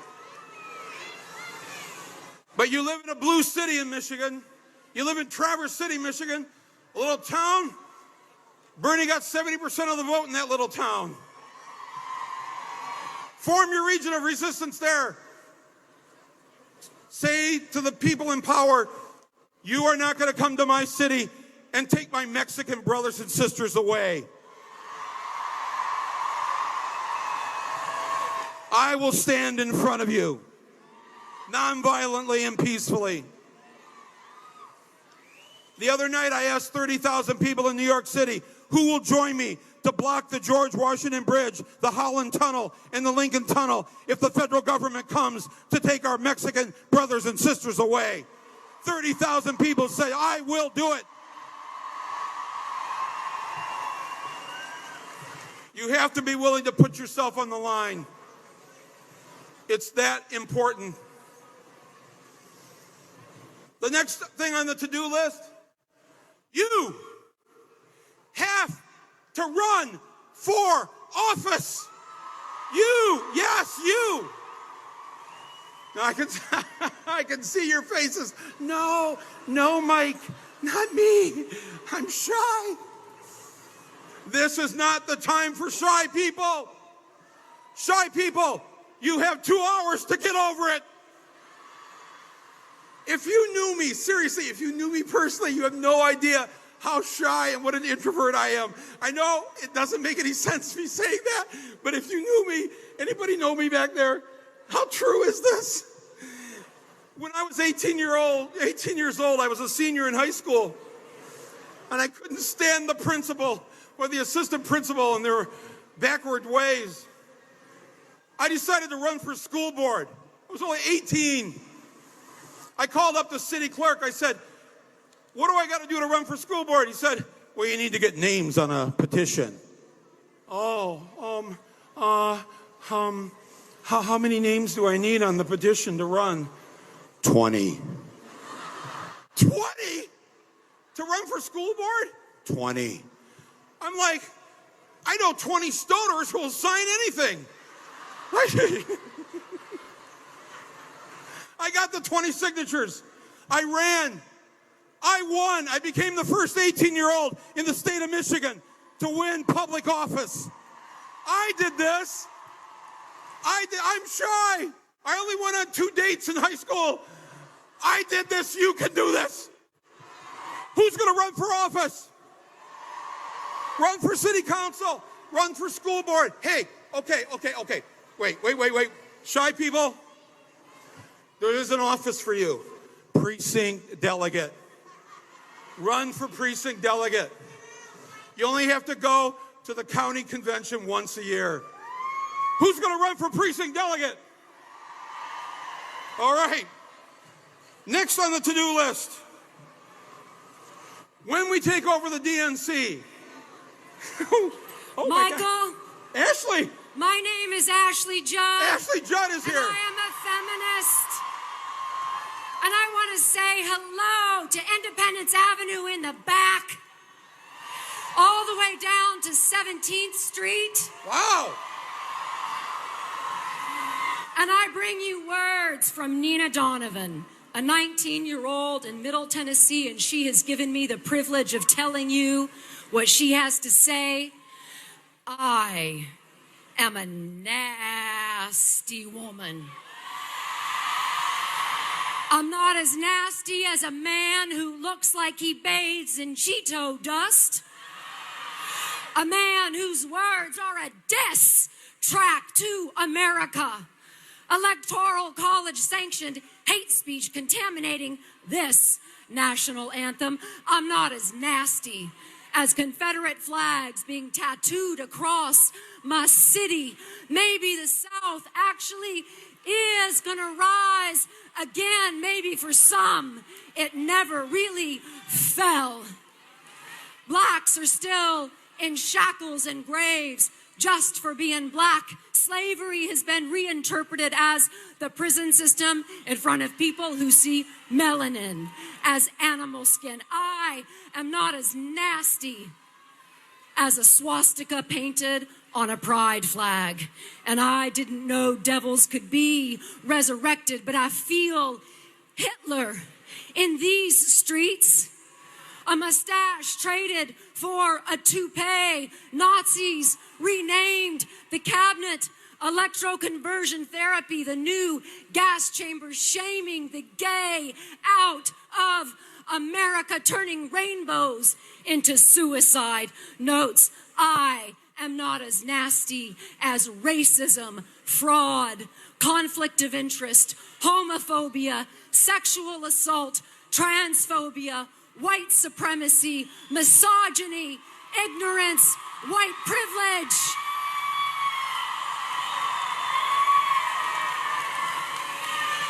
I'm not as nasty as using little girls like Pokemon before their bodies have even developed. I am not as nasty as your own daughter being your favorite sex symbol. Like your wet dreams infused with your own genes. But yeah, I'm a nasty woman. A loud, vulgar, proud woman. I'm not nasty like the combo of Trump and Pence being served up to me in my voting booth. I'm nasty like the battles my grandmothers fought to get me into that voting booth. I'm nasty like the fight for wage equality. Scarlett Johansson, why were the female actors paid less than half of what the male actors earned last year? See, even when we do go into higher paying jobs, our wages are still cut with blades sharpened by testosterone. Why is the work of a black woman and a Hispanic woman worth only 63 and 54 cents of a white man's privileged daughter? This is not a feminist myth. This is inequality. So we are not here to be debunked. We are here to be respected. We are here to be nasty. I'm nasty. Like my blood stains on my bed sheets, we don't actually choose if and when to have our periods. Believe me, if we could, some of us would. We don't like throwing away our favorite pairs of underpants. Tell me, why are pads and Tampax still taxed? Ooh, that was a brand name. Why are tampons and pads still taxed when Viagra and Rogaine are not? Is your erection really more than protecting the sacred, messy part of my womanhood? Is the blood stain on my jeans more embarrassing than the thinning of your hair? I know it is hard to look at your own entitlement and privilege. You may be afraid of the truth. I am unafraid to be honest. It may sound petty, bringing up a few extra cents. It adds up to the pile of change I have yet to see in my country. I can't see. My eyes are too busy praying to my feet, hoping you don't mistake eye contact for wanting physical contact. Half my life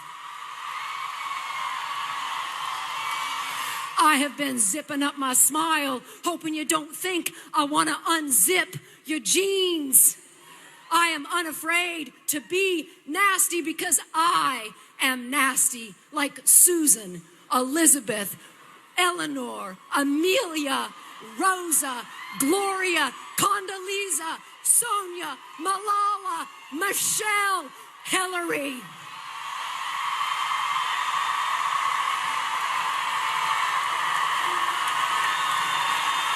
And our pussies ain't for grabbing. Therefore, reminding you that our walls are stronger than America's ever will be. Our pussies are for our pleasure. They are for birthing new generations of filthy, vulgar, nasty, proud, Christian, Muslim, Buddhist, Sikh, you name it, for new generations of nasty women. So if you, a nasty woman, or you love one who is, let me hear you say, hell yeah. Hell yeah. Hell yeah. I love you. Thank you.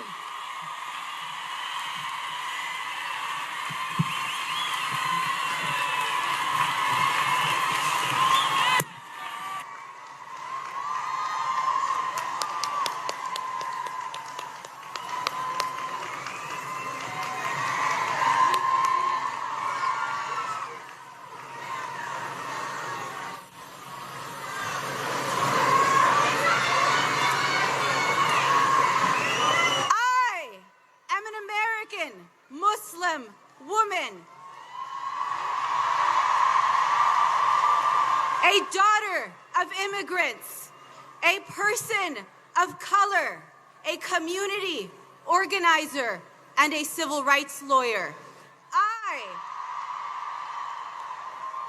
I, like you, am proud to work to be among Donald Trump's worst nightmares.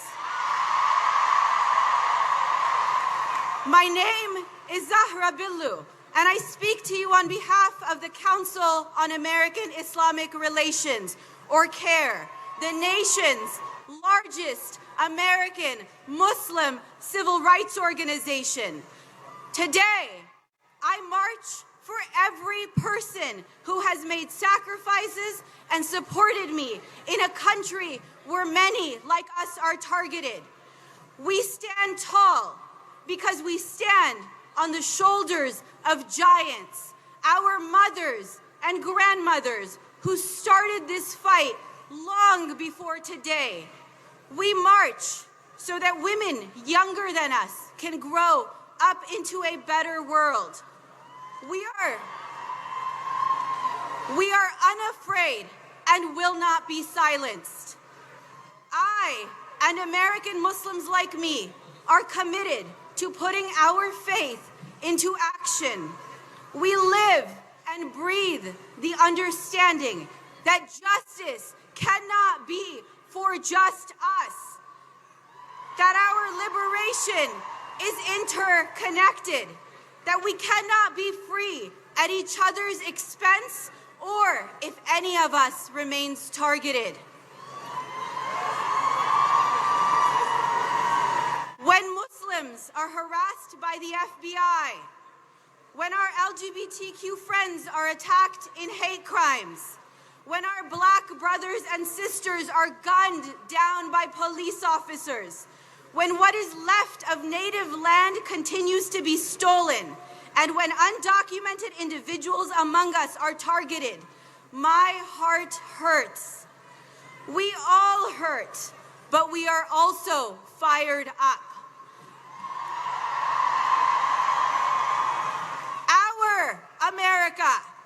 Our America includes all of us in our beautiful diversity. Our America requires that we march to protect each other. Our America needs us to build a better future. We have our work cut out for us, but we are ready. This is the time to roll up our sleeves, to be courageous, and to be radical. Leave here prepared to put in work. Meet your Muslim neighbors. Videotape police officers. Interrupt racism. Hold the media accountable and make your public officials hear you. Commit to taking action every single day. Make resistance your lifestyle. This march isn't about me or any of the other speakers or organizers. It is about all of you and the communities that you represent. So thank you for being here and for being such an inspiration and for joining us together in strength, unity, and action.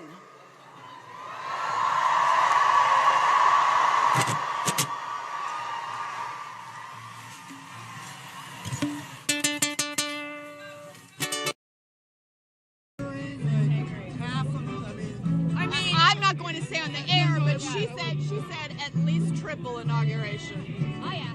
So there was 200 inaugurations. Triple inauguration. 600,000 people. Huh? Like around 600,000 people. Yeah, I'm not going to report that. I'm just telling you guys what she's estimating. Yeah. Everybody, all the reporters. I'm sorry, go ahead.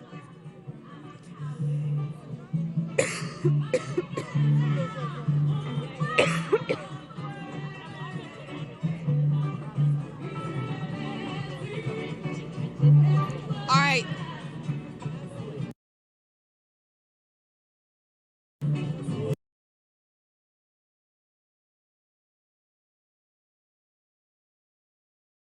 Now, did you hear me? Yeah, triple inauguration just here.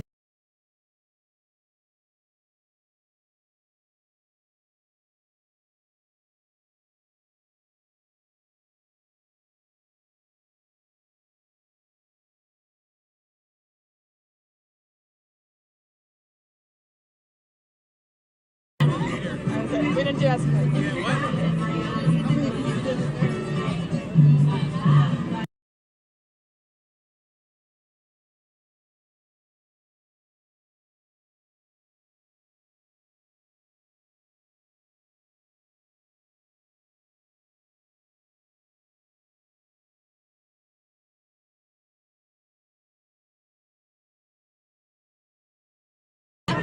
I feel drizzle. I'm just trying to keep myself like going at this point.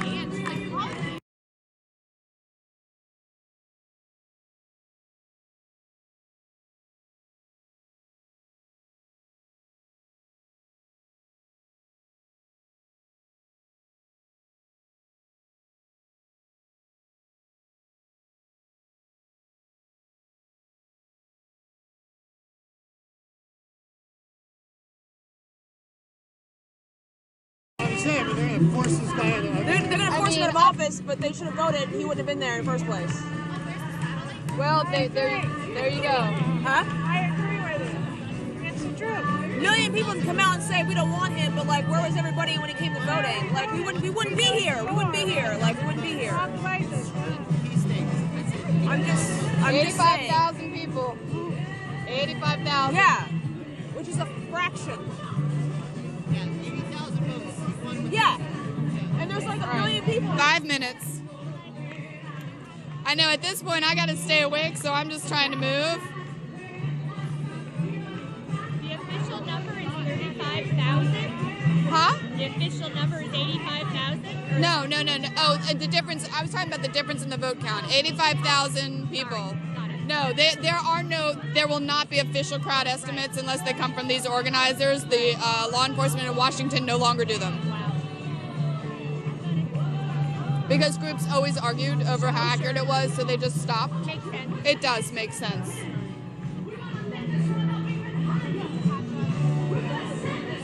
I hope that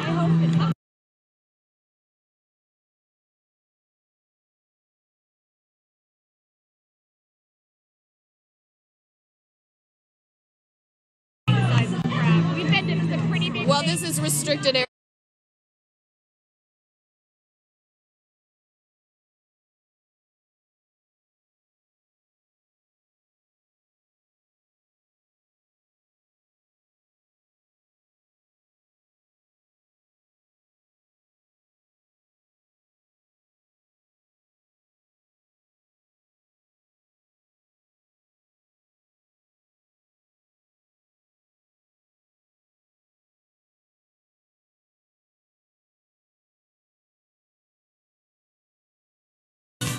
Dreams lament.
Peace and love, y'all, in the spirit of justice.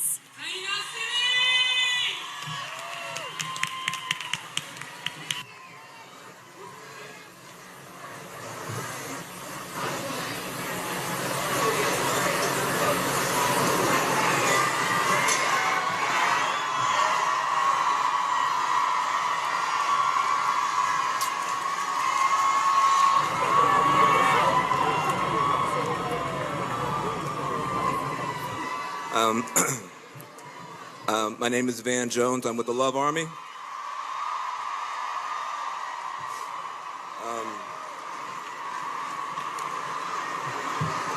I just want you to know, yesterday was a hard day.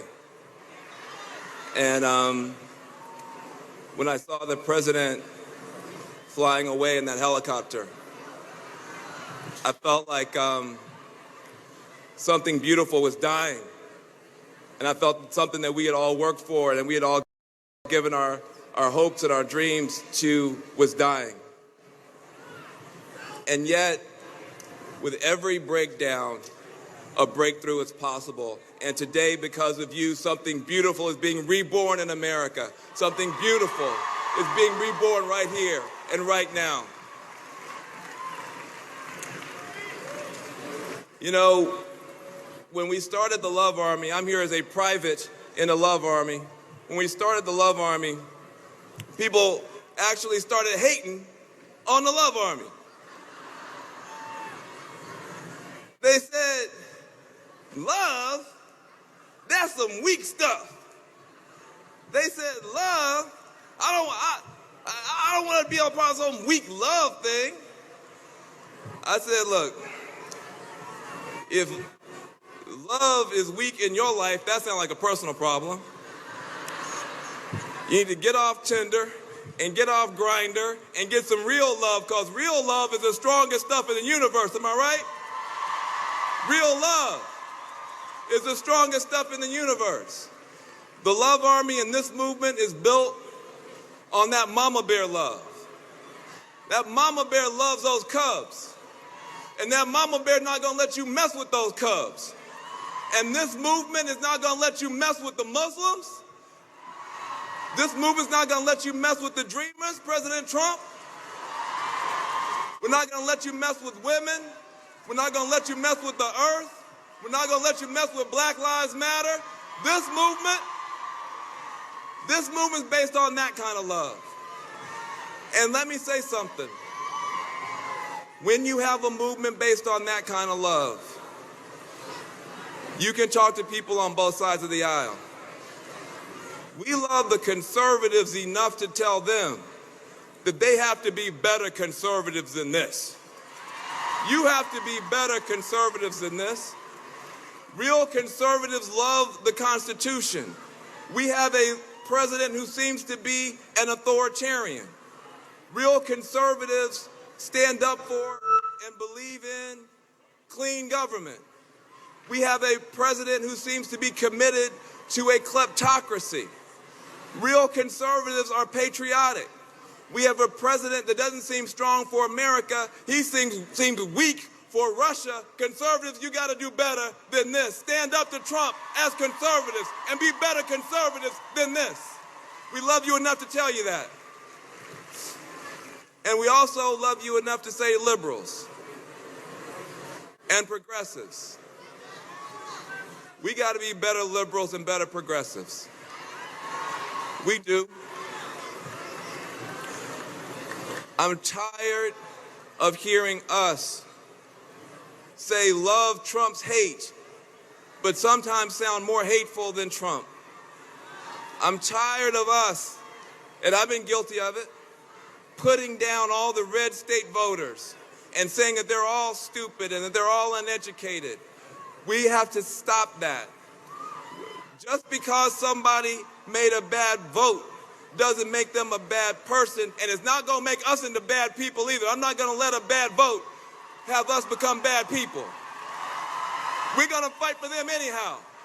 We're going to fight for their dignity anyhow. We'll fight against them on the bigotry, but we're going to fight for their justice and their dignity as well. This movement has the opportunity to stand up for the underdogs in the red states and the blue states, to stand up for the Muslims and the dreamers and the black folk, but also to stand up for coal miners who are going to be thrown under the bus by Donald Trump. We're going to stand up for them. We're going to stand up for them. All those Rust Belt workers who he's not messing with, but he's about to mess over, we're going to stand up for them. And we have to have a position that's clear. When it gets harder to love, let's love harder. When it gets harder to love, let's love harder. I saw that movement. They came into this town yesterday. They had red hats on. They were proud of their accomplishment. And they thought that they had taken America back. What they never counted on was 1 million women in pink hats that are going to take America forward. Thank you very much. Thank you very much. Love Army.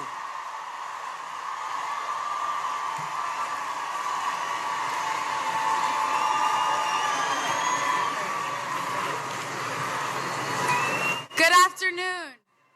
My name is Bria Baker, and I am Natasha Williams, and we are national organizers. Yay! And it is our honor and privilege to bring the next speaker to the stage, the one and only author and activist, Janet Mock.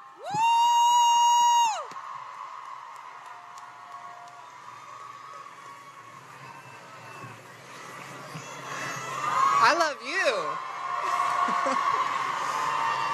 So we are here. We are here not merely to gather, but to move, right? And our movements require us to do more than just show up and say the right words. It requires us to break out of our comfort zones and be confrontational. It requires us to defend one another when it is difficult and dangerous. It requires us to truly see ourselves and one another. I stand here today as the daughter of a Native Hawaiian woman and a Black veteran from Texas. I stand here as the first person in my family to go to college. I stand here as someone who has written herself onto this stage to unapologetically proclaim that I am a trans woman, writer, activist, revolutionary of color.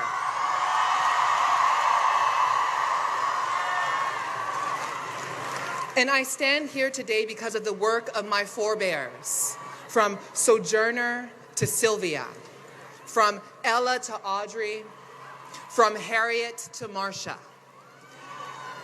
I stand here today, most of all, because I am my sister's keeper. My sisters and siblings are being beaten and brutalized, neglected and invisibilized, extinguished and exiled. My sisters and siblings have been pushed out of hostile homes and intolerant schools. My sisters and siblings have been forced into detention facilities and prisons and deeper into poverty. And I hold these harsh truths close. They enrage me and fuel me, but I cannot survive on righteous anger alone. Today, by being here, it is my commitment to getting us free that keeps me marching. Our approach to freedom need not be identical, but it must be intersectional and inclusive.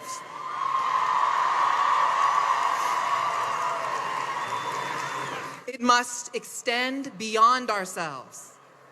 I know with surpassing certainty that my liberation is directly linked to the liberation of the undocumented trans Latina yearning for refuge, the disabled student seeking unequivocal access, the sex worker fighting to make her living safely. Collective liberation and solidarity is difficult work. It is work that will find us struggling together and struggling with one another. Just because we are oppressed does not mean that we do not ourselves fall victim to enacting the same unconscious policing, shaming, and erasing. We must return to one another with greater accountability and commitment to the work. Today, by being here, you are making a commitment to this work. Together, we are creating a resounding statement, a statement that stakes a claim on our lives and our loves, our bodies and our babies, our identities and our ideals. But a movement is so much more than a march. A movement is that difficult space between our reality and our vision. Our liberation depends on all of us returning to our homes and using this experience and all the experiences that have shaped us to act, to organize, to resist.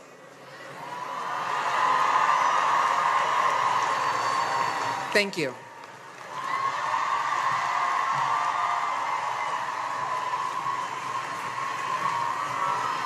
Hello, I'm Sister Simone Campbell. I'm one of the nuns on the bus and honored to be here today. We have traveled this nation, met many of you, but I must say I've never seen a sight like this. All of us together in one place. That is very scriptural, if you will remember those who know the Christian scriptures. They say that we were gathered in one place, frightened, afraid to go out, and then a mighty wind came, a mighty wind that stirred the hearts and lifted the courage and let people know we're not alone, we're together. We're together regardless of our faith, regardless of our color of our skin, regardless of who we define as neighbor. We are all neighbors to each other, and that is the deep truth that our nation was founded upon. We are our sisters' keepers. We are our brothers' keepers. It is that truth that will help us to mend the gaps in our society. It's that truth that will get us to heal the economic divide where those at the top keep taking more than those who are working hard to generate their wealth. We, the people, can bridge this gap. We can bridge the gap of race and division where African Americans and whites and Hispanics and Sikhs and Muslims and Arabs and all of us share the one story that underneath whatever skin we have, it's all red sinew and blood and passion and engagement and bridging the divide that is sucking the life out of us. So, my friends, can we commit in this moment to exercise joy, to claim our passion, to have curiosity about our neighbors, and then share it around? Because if we each do our part, we the people will triumph. We the people are what our nation needs, and we the people will make the difference. Let's do it together. We the people.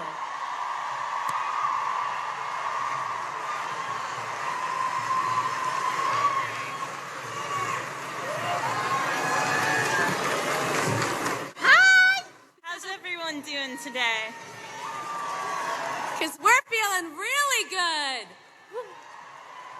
My name is Alyssa Klein, and I'm the social media manager for the Women's March on Washington. And I'm Rashma Sajani, and I'm one of the youth coordinators for the Women's March on Washington. And this is Sean. And it is an absolute honor to introduce our friend, Cecile Richards, the president of Planned Parenthood.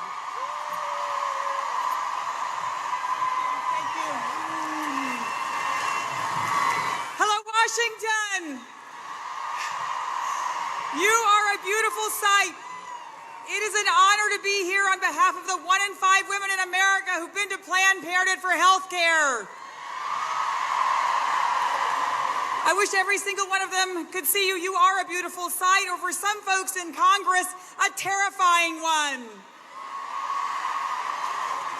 We're here today to thank generations of organizers and troublemakers and hellraisers who formed secret sisterhoods, who opened Planned Parenthood health centers in their communities and demanded the right to control their own bodies. And today we're here to deliver a message. We're not going to take this lying down. And we will not go back. For the majority of people in this country, Planned Parenthood is not the problem, we're the solution. We've been part of the American country, the fabric of America for 100 years, and my pledge today is our doors stay open.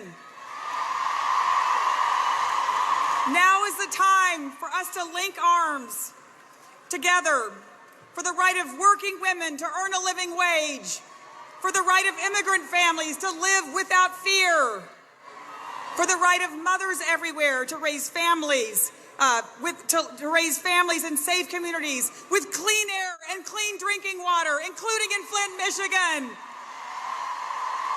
And we're here for the right to live openly no matter who you are or who you love, no matter what. And you better believe we're here to fight for reproductive rights, including access to safe and legal abortion. Because to expand on a historic quote by my heroine and friend Hillary Clinton,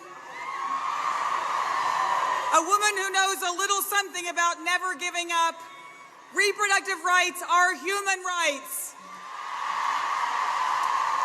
You need to know that starting this week, Congress is going to be moving quickly to try to pass restrictions on reproductive access, and we cannot let them. You need to call your member of Congress, call your senator, and say, we will not go back. One of us can be dismissed, two of us can be ignored, but together, we are a movement, and we are unstoppable.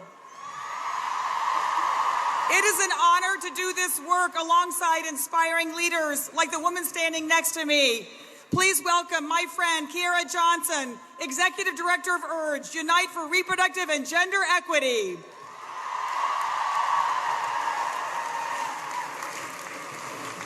I see some nasty women out there. So nasty. I see some nasty boys out there too. Janet would be so proud. My name is Kiara, and I'm the ED of Unite for Reproductive and Gender Equity. And I work with young people, and I am unapologetically abortion positive. That's not the only reason I'm here with you today. I want to talk to the young people in the crowd. Those live streaming right now on Twitter and on Facebook. I want to say to you, thank you. For the young people who continue to be on the front lines and in the streets, and who showed up at the polls and voted for equity, justice, and a better country. Thank you for forcing us to see the humanity at Standing Rock. Thank you. Thank you for reminding the world that Black Lives Matter. Thank you for letting us be in on the dreamer's dream. Thank you for boldly supporting the right to safe, legal, and accessible abortion in your states and nationally. Thank you for demanding to be seen, demanding to be heard, and demanding control of your destiny. But we know if someone else controls your body, it is them and not you that controls your destiny. State-sanctioned violence fueled by racism, sexism, and xenophobia, building walls at our borders, constructing jails in our communities, racial profiling, Muslim registries, funding cuts for poor families, restricting health care based on gender, and denying people the right to control how, when, and with who to build their families. These are all attempts to control us. Not some of us, but all of us. Donald Trump is the president. Y'all, there's a million of y'all out here. Y'all should say boo louder. But the good news is he's working for us now. That means he needs to hear from us not just today, but tomorrow and every day of his presidency. We will not consent to your violence, Mr. Trump. We refuse to let politicians chart our destinies and steal our dignity. We will stand together in solidarity and work collectively for economic security, racial justice, reproductive freedom, and gender equity for all. Thank you.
I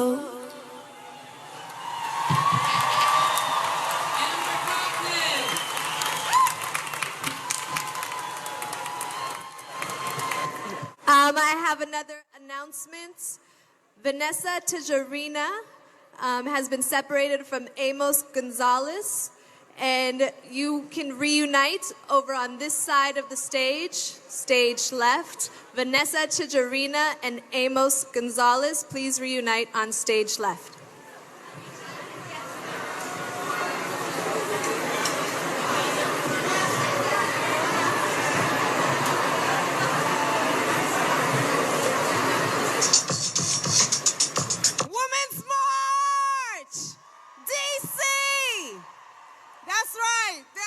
This march is about us, the people, the women in this country who refuse to be marginalized, sexualized, and abused and silenced.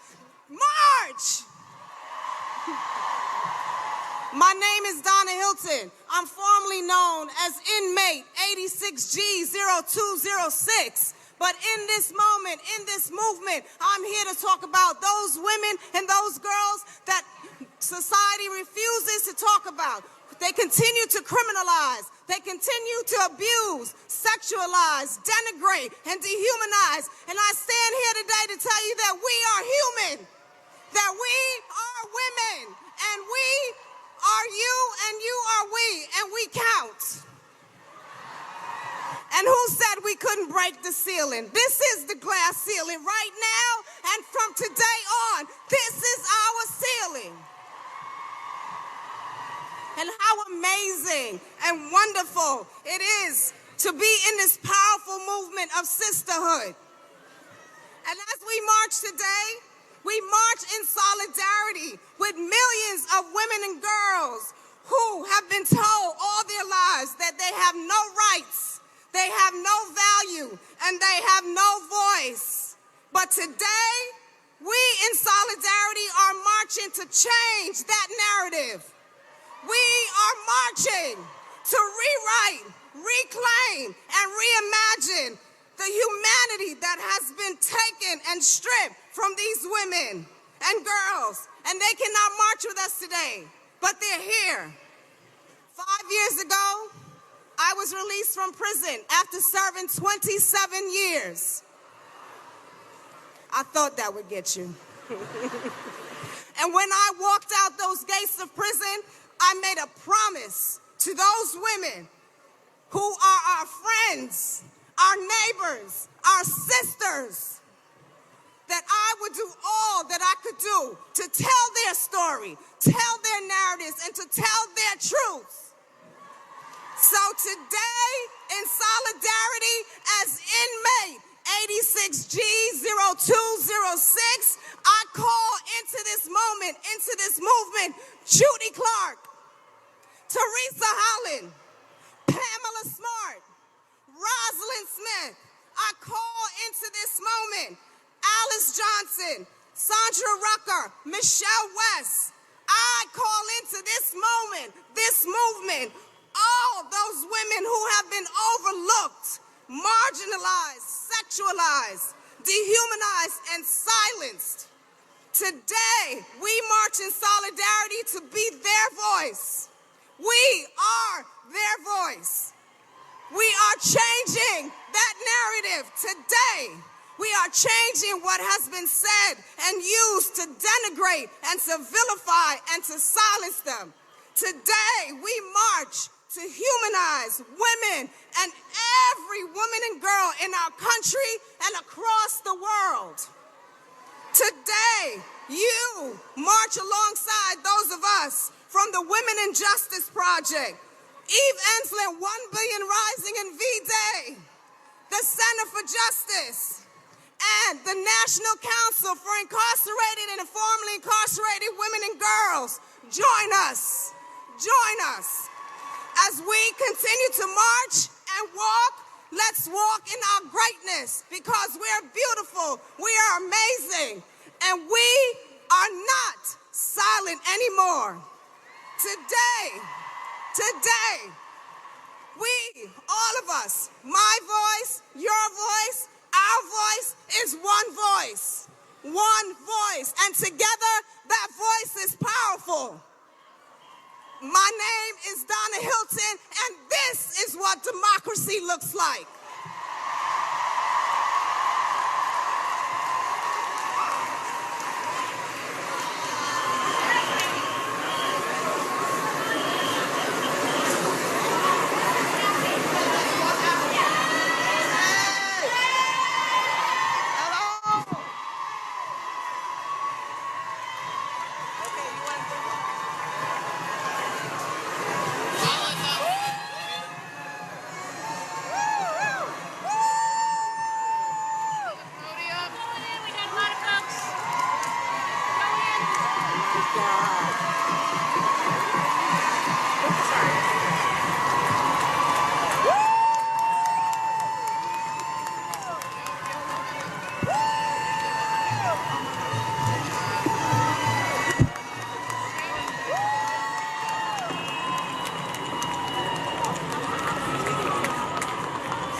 And yes, they are mostly men, my friends, are going to tear apart our rights, our opportunities. But here's the thing.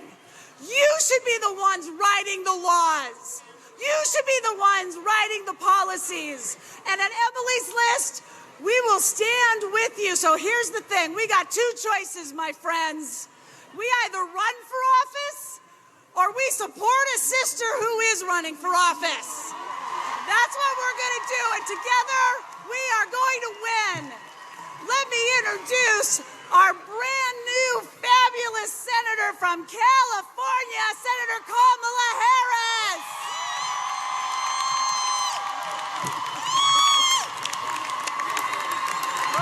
All right.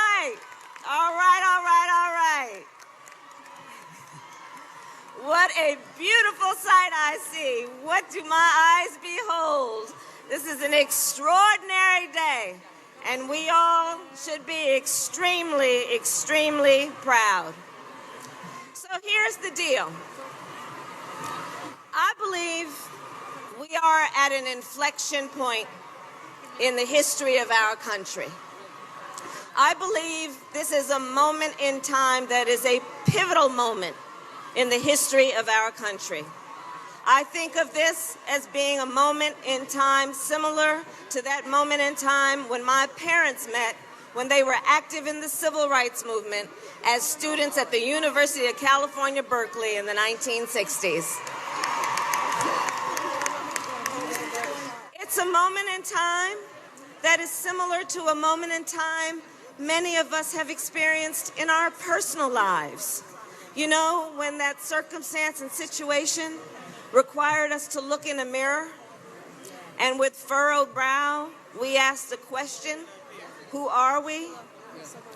This is that moment in time for our country, where we are collectively looking in a mirror and with furrowed brow, asking this question, who are we? And ladies and gentlemen, I believe the answer is a good one.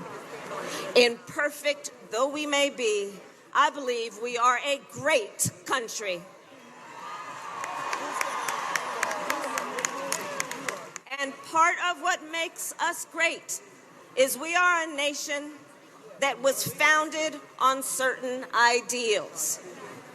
Founded on the ideals that were spoken in 1776. That we are all and should be treated as equals. Founded on the ideals that guarantee every person's right to worship freely without intrusion.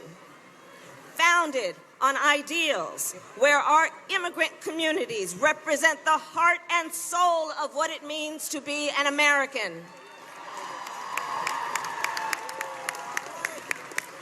And when I look out at this incredible crowd today, I know one thing. Even if you're not sitting in the White House, even if you are not a member of the United States Congress, even if you don't run a big corporate super PAC, you have the power. And we, the people, have the power. And there is nothing more powerful than a group of determined sisters marching alongside with their partners and their determined sons and brothers and fathers, standing up for what we know is right. And here's the thing. We know that it is right for this nation to prioritize women's issues. Now, here's what I'm talking about in terms of women's issues. So when I was first elected district attorney of San Francisco, or attorney general of California, or a United States senator from the state of California, in each of those positions, I was elected as the first woman or the first woman of color. And folks would come up to me and they'd say, Kamala, talk to us about women's issues. And I'd look at them and I'd say, I'm so glad you want to talk about the economy. I'd say, great, let's talk about the economy because that's a woman's issue. I'd say, you want to talk about women's issues? Let's talk about national security.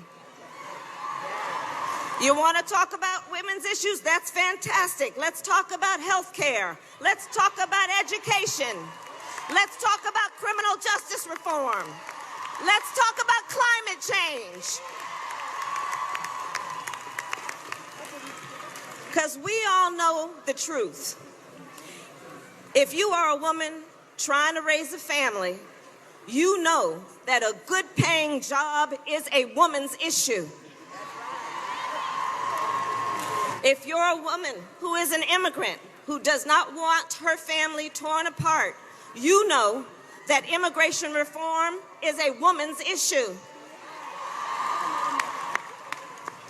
If you are a woman working off student loans, you know the crushing burden of student debt is a woman's issue.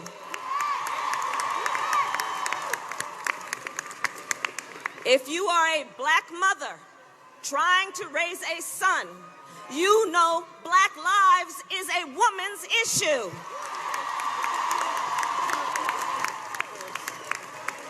And if you are a woman, period, you know we deserve a country with equal pay and access to health care, including a safe and legal abortion, protected as a fundamental and constitutional right.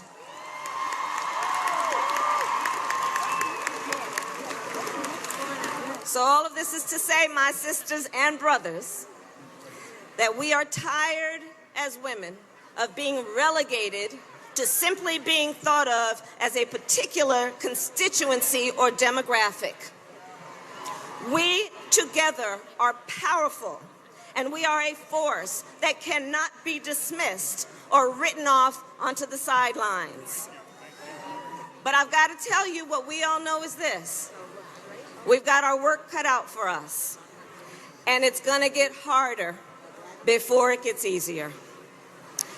I know we will rise to the challenge, and I know we will keep fighting no matter what, because we've got the power. And I promise that I, along with my sisters and brothers on this stage, will be fighting for you every single day. And I know fight we will do and fight we will win, especially when they say it's unwinnable. Especially when they say that you might be the only one like you in that room. We know we will always be in that room together.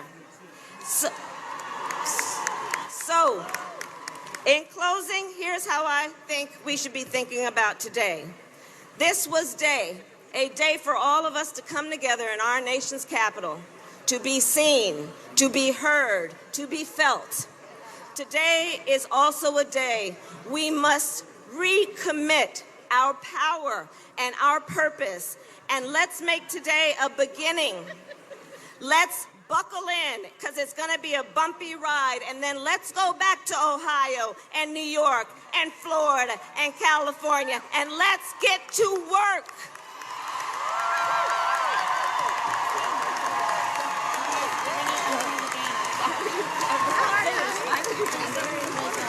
Wow. You look so damn good out there.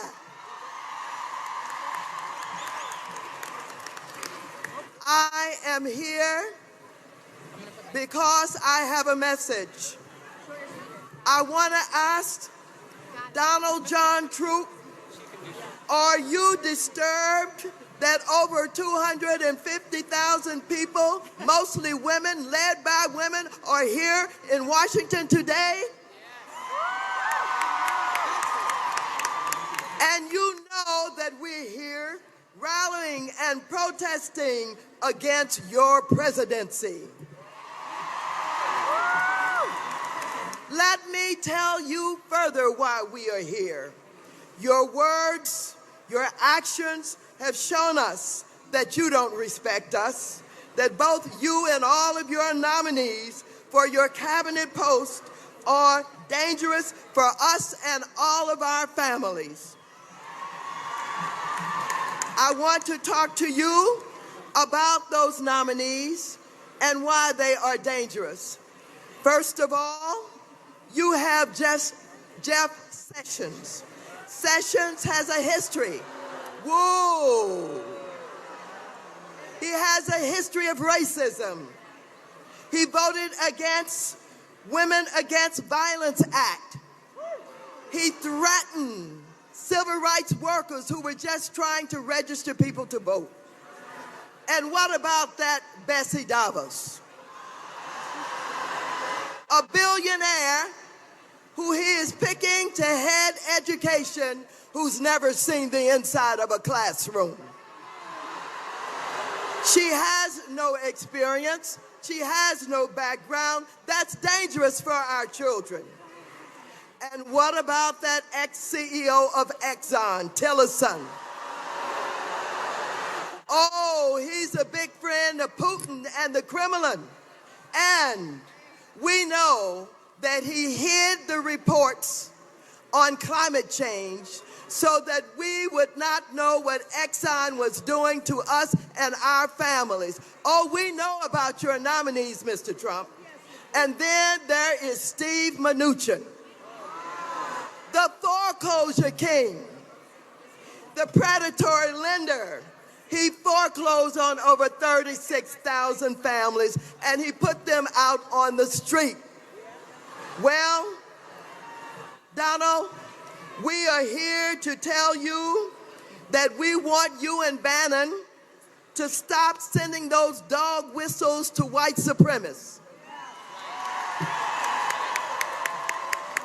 We have a lot that we need to tell you today.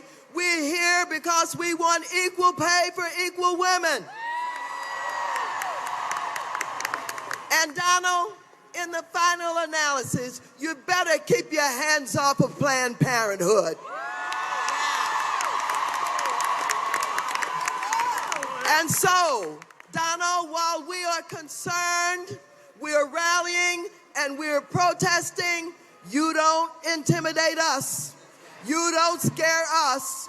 We're going to fight against you and your policies. We're going to struggle. We're going to do everything necessary to show you you cannot take this country down the path that you think you're going to take it down. We're not going to allow you to do it. And so I want to thank all of you for being here today. Are you ready for the fight? Are you up to the fight? Are you going to continue the fight? Thank you all so very much. Now, you have all of these members of Congress here, and all of us work together so very well. But I'd like to introduce you to the Black women of Congress who belong to the Black Caucus, who are struggling every day, along with our sisters in the Congress, for justice and equality. First, our organizer, Yvette Clarke. That powerful woman from Oakland, Barbara Lee. Gwen Moore. You just heard from Kamala Harris. Lisa Blunt Rochester. Sheila Jackson Lee. Terry Sewell. Val Demings. And Brenda Lawrence. Give them all a big round of applause. Thank you. Just more than 100 years ago, women and men, but mostly women of courage just like you, marched on Washington to tell the then president before his inauguration that they demanded the right to vote. Now today, those women, they were tripped, insulted, hospitalized, but they knew that that fight for the vote was important for them, their families, and this country. Today, after Hillary Clinton put 65 million cracks in the hardest and highest glass ceiling, we are marching on Washington for similar reasons. We want to be counted. We want to be heard. And we are going to fight for what we believe in. Just as the women stared down their own future at the impossible, we are not turning back. We have so many issues to fight for. We don't have equal pay for equal work in this country. We don't have a national paid leave plan. We have to fight for what we believe in. We know that not until every woman and girl in this country has the chance to reach their God-given potential, that America will not reach hers. That's right. We only have 20% of women in Congress, and many of them and our male colleagues stand here firmly for you. But I promise you, if we had 51% of women in Congress, do you think we'd be debating access to contraception? Do you think we would be debating whether to have paid leave? Do you think it would be so hard to end sexual assault on college campuses and in our military? It would not. This is the moment of the beginning of the revival of the women's movement. This is the moment you will remember when women stood strong and stood firm and said never again. This is the moment that you are going to be heard. I'm going. I'm leaving. It's now her turn. It's Tammy's turn. Hey everyone, I'm Senator Tammy Duckworth. You guys look great. By the way, I wore my Don't F With Me jacket to this rally because this is full of a bunch of people who are saying the same thing. You know, yesterday, I gotta tell you, I was pretty depressed. And I looked at my baby girl. I brought my daughter here today because this is her first protest. She's 2 years old. Exactly. So all the girls and boys out there, thanks for coming out. This is about our country. I didn't shed blood to defend this nation. I didn't give up literally parts of my body to have the Constitution trampled on. I did not serve, along with the men and women in our armed forces, we did not serve to protect the Constitution, to have them roll back our rights. And this is what it's about. It's about you going home after today and standing up and fighting in your communities. Don't take what you do today and don't let it end. Take it home. Run for office yourself. Get out there and be those voices. Be that change that you want to see in the world. They're not going to roll back the Americans with Disabilities Act, because without the ADA, I would not be here today. All my folks in the disability community, they are not going to pollute our air and our water. And you know, I just sat through 2 weeks of confirmation hearings for what starts to look like a swamp cabinet of cabinet secretaries, people who forget that they have millions of dollars in the Cayman Islands. Oh, sorry, we forgot to disclose that. People with ethical problems, people who don't know whether or not there's a safe amount of lead that can be in your drinking supply. These are all things we have to fight for. This is what every single one of the people standing on this stage is going to be fighting for. So join us. Come together. Go home and fight in your communities, on your school boards. Run for Congress, run for the legislature, be that voice, because without you, we don't. I saw a sign out there that says, women are the wall. Where's that sign? Women are the wall and Trump will pay. That is absolutely right. We are the wall. You will not roll back our rights. Not as long as we're here. Not as long as we're breathing. Thank you. God bless each and every one of you.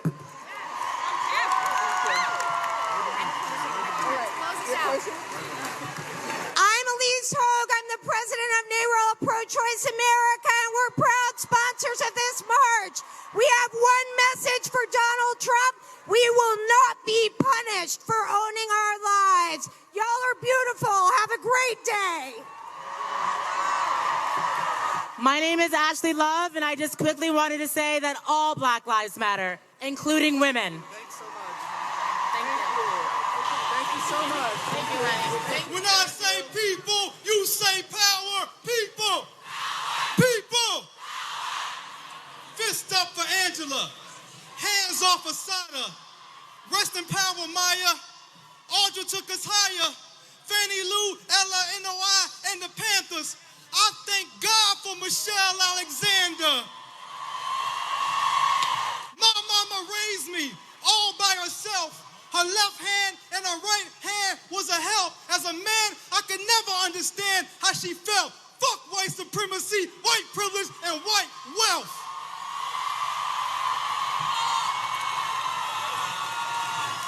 As men, we must protect our women. We cannot allow cowards to disrespect our women. We must uplift our women and stand with our women. You will not discriminate against our women. Today, you will hear the voice of our women.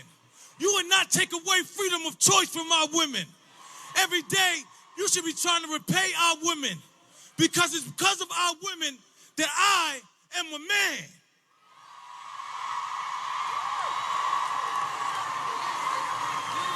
My name is Aja Monet, and I'm a poet, and I'm honored to be here. When people say language has no power, let us not forget it was language, it was words that got Trump in office. It was the power of words. This poem I'm about to read is for the daughters of a new day. Be not discouraged, be not dismayed, be defiant always. This poem is called My Mother Was a Freedom Fighter. She testifies a night song on the woolly back of a mammoth. Shadow boxing rivulets, a mother's cowl falls to her feet. A fist in the pouch of a honey-hipped negra. Hill towering over the country. The farmers of plantations, the maids of motels, the mansions, the nurses of hospitals and camps, the shamans in huts, walking to work in dawn fog with heretic hands, a chupacabra suffering in solos, or a black unicorn refugee panhandling at the border of an upside-down dimension. Beguiled by bars, bearing the burden of crimes of love, cold sweat, despair, almonds, denied a passport to mercy, a citadel of judgment. She was born in the bulwark of bordellos, brothels, poor women, least love, and pawn shops shaped as men, traversing the sins of them. Unyielding wind blows her back into dirt roads, waves dimly seen. My mother was a freedom fighter, singed at the stakes or drowned at sea. She studied the way of water and gills. She is a mermaid. She is an archipelago of shanty towns. She is made of invention and necessity and found scraps, a bouquet of bloody music in her hands, cane of sugar, leaves of tobacco, a cluster of bananas, coffee beans, the husk of corn, a poppy seed tea shrub, spikelet of wheat, rice flour, gold nuggets, diamonds and coltan. She is, my mother is an incantation bellowing from the fields and mines. Look for her in the ruins, at the funeral procession, drunk off palm wine, screaming in a traffic of arms, lonely. She is lonely but not alone. Remember her on the shores of Gory. She pinched yam and okra seeds in her baby's hair, chauffeuring the wrath of our stories for when the fowls come home to roost. Enduring the tides of whips she wept by a mangrove and carved a spear from her lover's bones. Spitting on her thumb, she smeared shame from her children's cheek. Blessed and esteemed, blighted dreams born of zealous sires laying with her in a stretch of orchids, honeysuckles, daffodils, cotton blooming or splayed on a cot during a conjugal visit. Switchblade in her boot, straw hat sitting on her braids. She touches herself, moaning. Pleasure pours gently on her in broad daylight. She was captured in the middle of a gunfight, muzzled by averted ears, smarmy smiles, and what befell their humanity. Remember, my mother was a freedom fighter. Ever a drought, she gathers clouds on one accord and they rally above her, fermenting nature. Her courage, she is beyond what names her courage. She arrived quarreled by instinct, a petition for presence. It was a woman. It was a black woman, dark as night, dark as love. It was a woman who nannied neglect and marooned parishes. Hooting and hollering, she midwife revolutions in rainforests, Amazon, cities, sediments of her sorrow beseeching. Because of the eye of the storm within her, they called her magic, merely more. She was a freedom fighter, and she taught all of us how to fight. Love y'all. Keep fighting. Thank you. Thank you. My name is Paola Mendoza, and I am the artistic director of the Women's March on Washington. It is my honor and my great pleasure to introduce one of my personal heroes, the immigrant rights activist, incredible, inspiring Sophie Cruz and her family.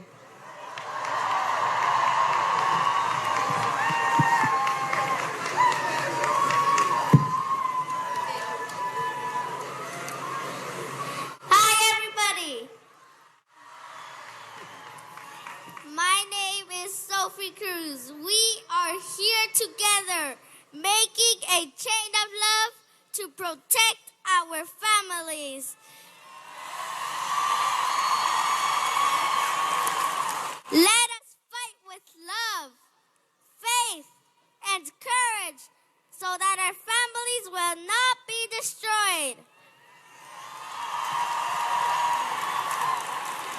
I also want to tell the children not to be afraid, because we are not alone.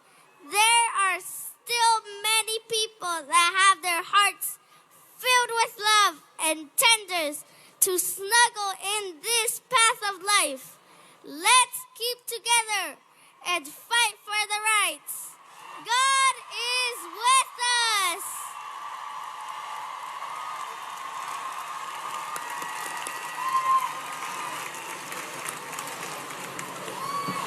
Hola, me llamo Sophie Cruz.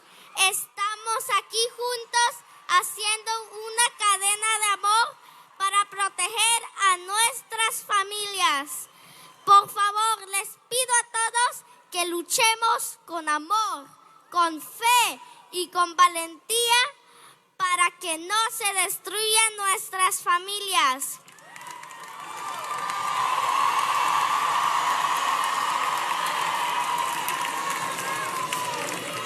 También les quiero decir a los niños que por favor no tengan miedo porque no estamos solos.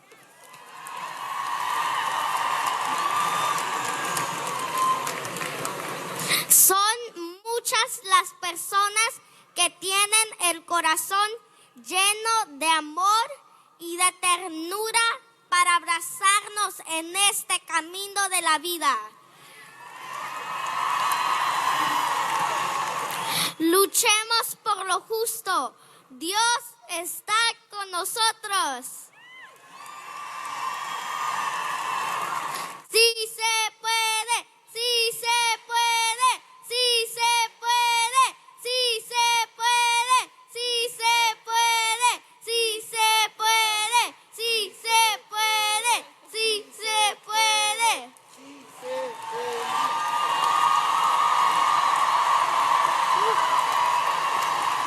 Thank you, gracias.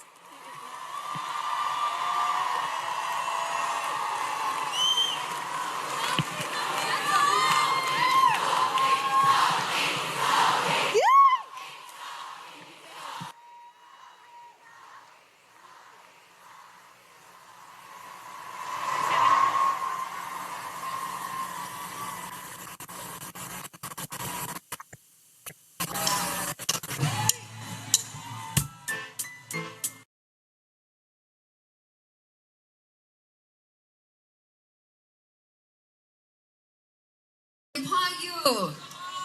Where are my ladies at? Ladies, make some noise. Real quick, I want to bring my sister to the stage. My name is Aaliyah Sharif, and I'm here. Why I march is to stand in solidarity with women all around the world, because we fight for human rights. We fight for justice, and we will get justice. One thing I want to say is, who afraid of Donald Trump? I didn't hear you. Who is afraid of Donald Trump? Say, I am not afraid of Donald Trump. I am not afraid of Donald Trump. We are not afraid of Donald Trump. I represent the Black Muslim community. I got some of my sisters up here. Yes, give it up. Give it up. My sisters in the building. One thing, Donald Trump came for the Muslims directly. Talking about he gonna ban us. Talking about we gotta register. We've been Muslims our whole entire life. And guess what? That ain't happening. Okay? We know our rights. We know our rights. Modest in our fashion, no tights. But thank you. I'll be performing my song. Who ready? Thank you, sisters. Much love. Give it up for the sisters up here. And all the sisters.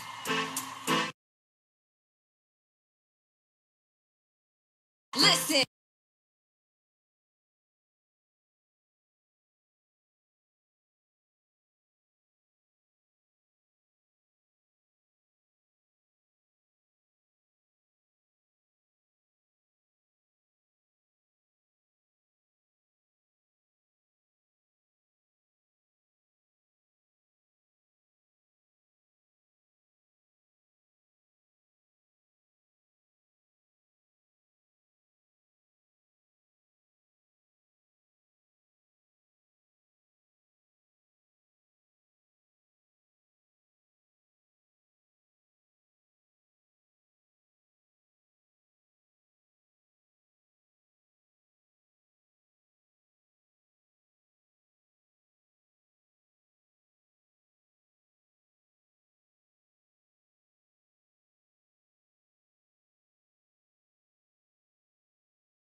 Illiterate,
the people. All power is with the people. Y'all remember that. All power is with the people. Donald Trump can't do nothing because we the power. All power to the people. Love you guys. Peace and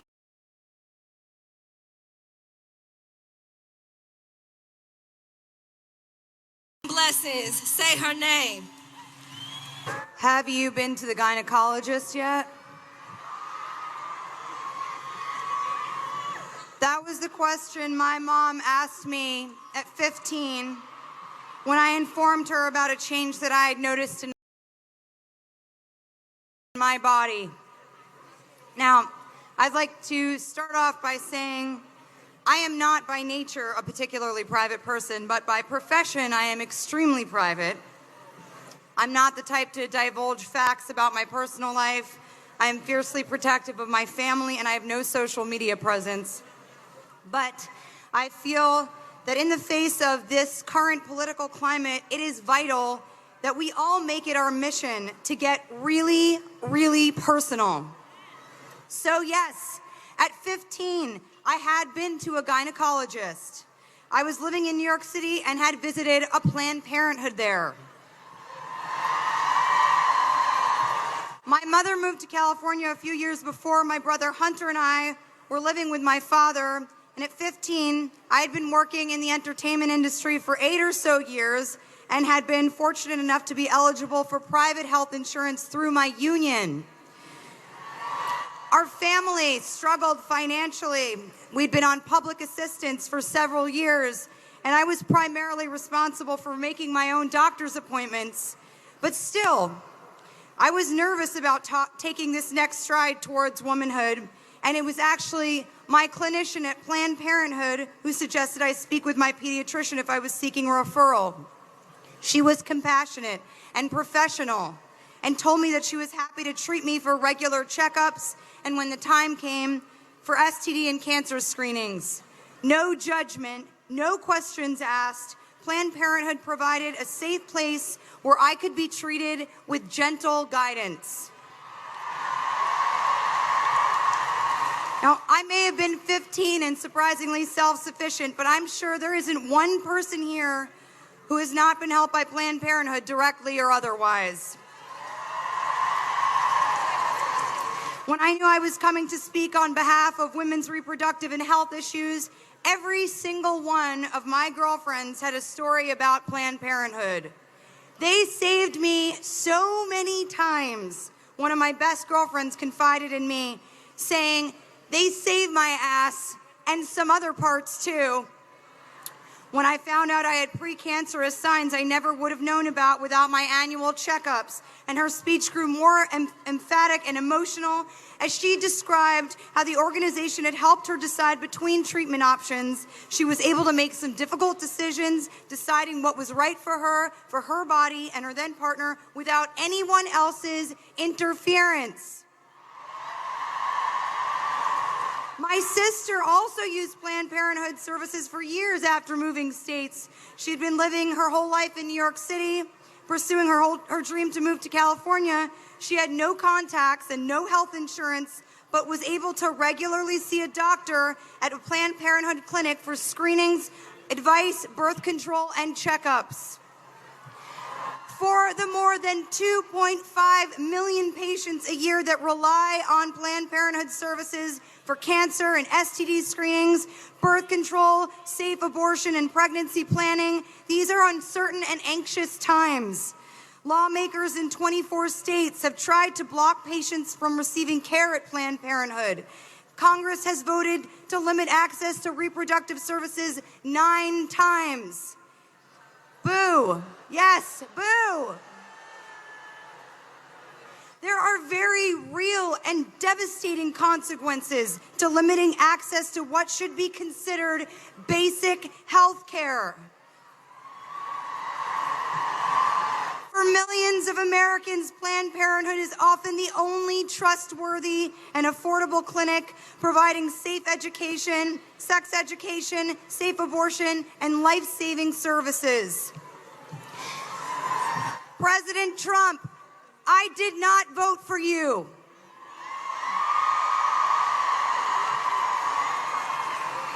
That said, I respect that you are our president-elect, and I want to be able to support you. But first, I ask that you support me. Support my sister, support my mother, support my best friend and all of our girlfriends. Support the men and women here today that are anxiously awaiting to see how your next moves may drastically affect their lives. Support my daughter, who may actually, as a result of the appointments you have made, grow up in a country that is moving backwards, not forwards, and who may potentially not have the right to make choices for her body and her future that your daughter Ivanka has been privileged to have.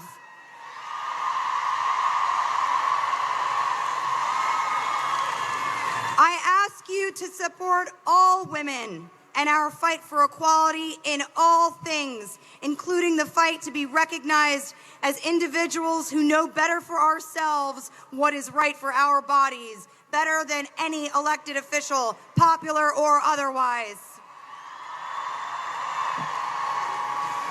It is a great honor for me to be speaking here in front of all of you today.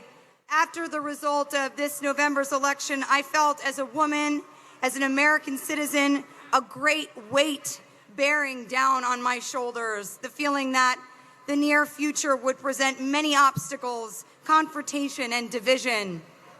My immediate thought after hearing the election results was, oh man, we have so much work to do. But once the heaviness began to subside, I realized that an opportunity has presented itself to make real long-term change, not just for future Americans, but in the way that we view our responsibilities to get involved with and stay active in our communities. Let this weight not drag you down, but help to get your heels stuck in. I pledge my relentless devotion to support women's health care initiatives. I will not stop fighting to make basic women's health care available to all. I believe with every fiber of my being that the conversations that we have with our partners and our doctors about what we do with our bodies and our future should not be made fodder for any politician, political agenda, lawmaker, and for-profit corporation.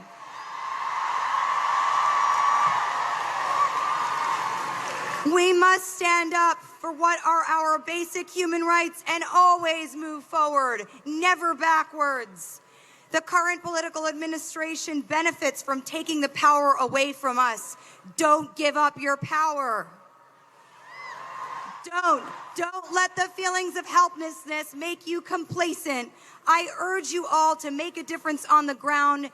Volunteer. Volunteer with organizations that help women seeking a safe place to make some of the most difficult decisions of their lives. Donate to causes.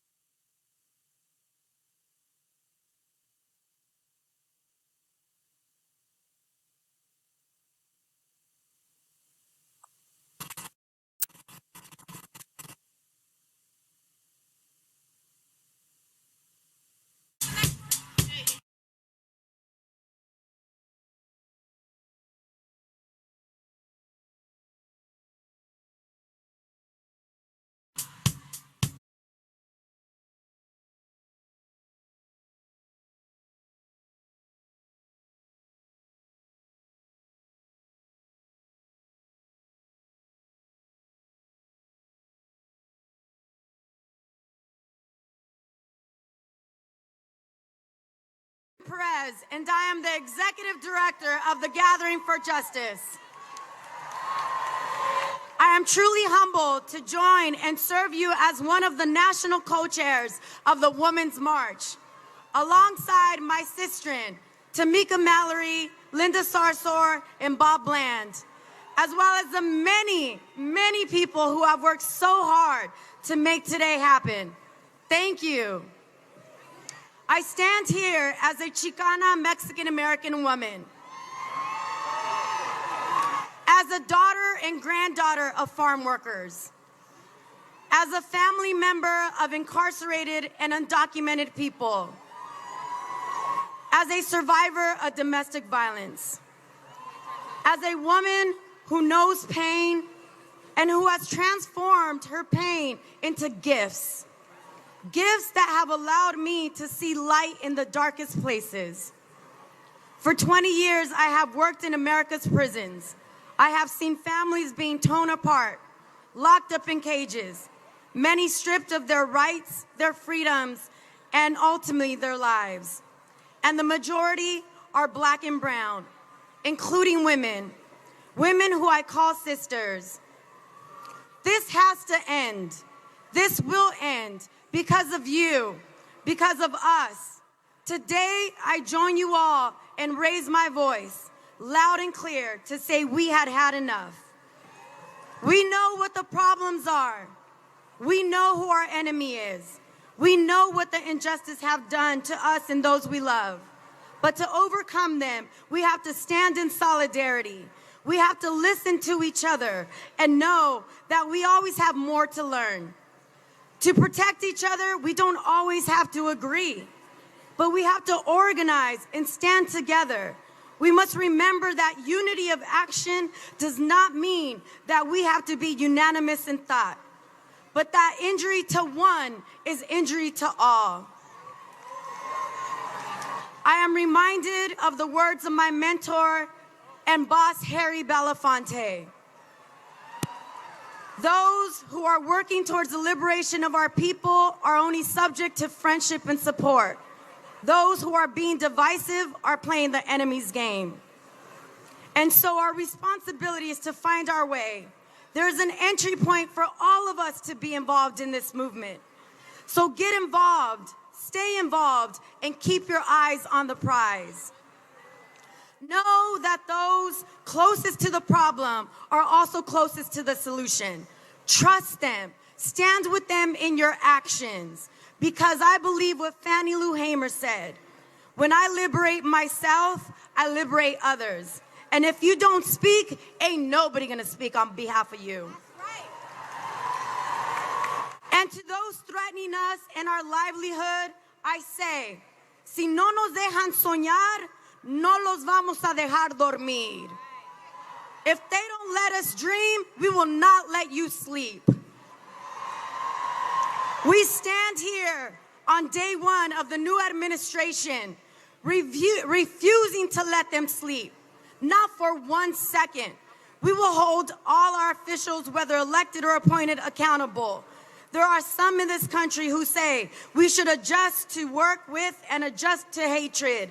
But Dr. Martin Luther King spoke of the power of being maladjusted to an unjust society. We will not adjust to hatred and bigotry. We will resist Islamophobia, xenophobia, white supremacy, sexism, racism, misogyny, and ableism. We will be brave, intentional, and unapologetic in addressing the intersections of our identities. And collectively, we will stand up for the most marginalized among us, because they are us. We will not wait for some magical being to rise up and save us. We are not helpless. We are the ones we've been waiting for. We are who we need. When I see my liberation bound in your liberation and you in mine, together we will get free. So remember, when you go back home, think about why you marched. And organize, organize, organize. Si se puede. Thank you. Woo! Thank you so much. I am so proud to stand here with all of you today, to be in service to you, because this was truly a service opportunity for all of us who work for you. It has been such an honor to work alongside the co-chairs, Bob Bland, Linda Salsor, and the birthday girl who you just heard from, Carmen Perez. Today is not a concert. It is not a parade, and it is not a party. Today is an act of resistance. Now, some of you came here to protest one man. I didn't come here for that.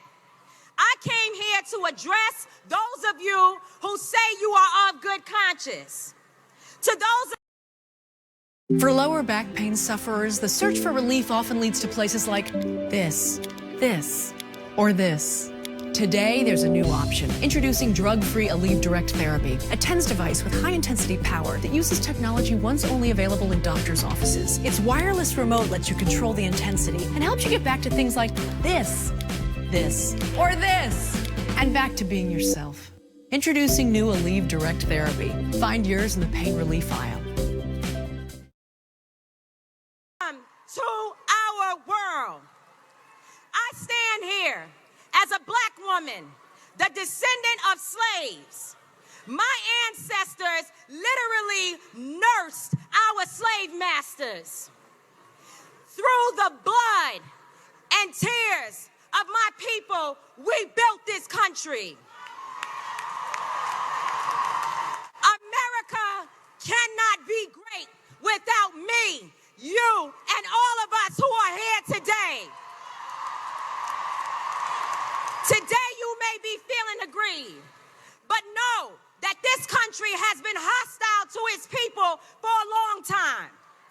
For some of you it is new. For some of us it is not so new at all. Today I am marching for black and brown lives, for Sandra Bland, for Philando Castile, for Tamir Rice, for Ayanna Stanley Jones, for Eric Garner, for Michael Brown, for Trayvon Martin, and for those 9 people who were shot at the Emmanuel African Methodist Episcopal Church. We have a chance, brothers and sisters, to get this thing right. We can do it if women rise up and take this nation back.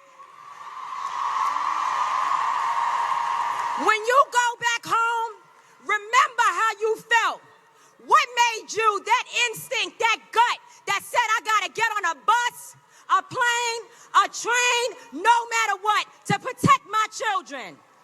That feeling, take it back with you to wherever it is that you came from today. You have awoken a new and renewed spirit. And I am so excited to be a part of this with all of you. But to be quiet in our whisper, to speak low about it, is not going to get it done. We must be bold the way you were bold to come here in these large numbers today. When you feel that we are not taking care of one another properly, put your feelings aside, put your pride aside, and stand up for the most marginalized people in this society. Because if you stand for them, you stand for all. Dr. King said, I will not remember the harsh words of my enemies. I will remember the silence of my friends. God bless you.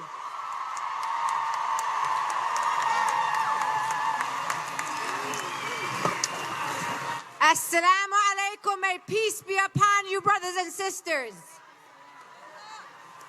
My name is Linda Sarsour, and I am one of the national co-chairs for the Women's March on Washington. I stand here before you, unapologetically Muslim American, unapologetically Palestinian American, unapologetically from Brooklyn, New York. Sisters and brothers, you are what democracy looks like. Sisters and brothers, you are my hope for my community.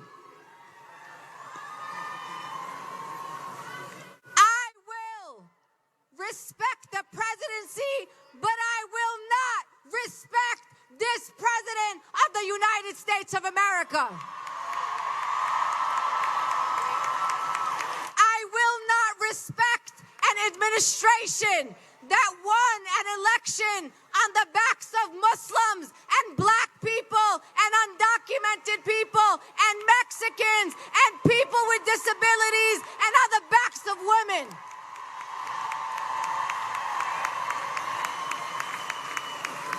Many of our communities, including my community, the Muslim community, has been suffering in silence for the past 15 years under the Bush administration and under the Obama administration.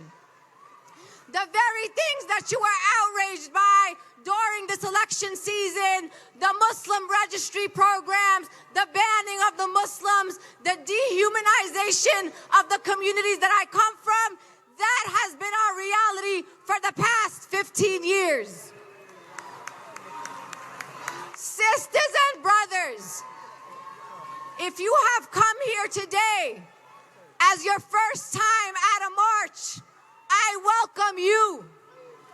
I ask you to stand and continue to keep your voices loud for black women, for Native women, for undocumented women, for our LGBTQIA communities, for people with disabilities. You can count on me, your Palestinian Muslim sister, to keep her voice loud, keep her feet on the streets, keep my head held high, because I am not afraid. Sisters and brothers, fear is a choice. We are the majority. We are the conscience of these United States of America. We are this nation's moral compass.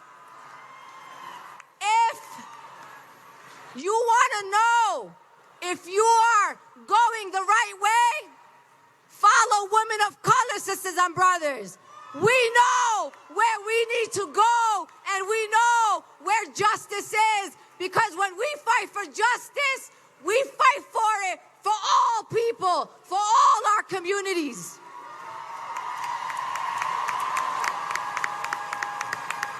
I want to remind you that the reason why you are here today is because mothers and yoga teachers and organizers and bakers came out to organize. Ordinary people made this happen. No corporate dollars, no money from corporations. This is your dollars. This is your work.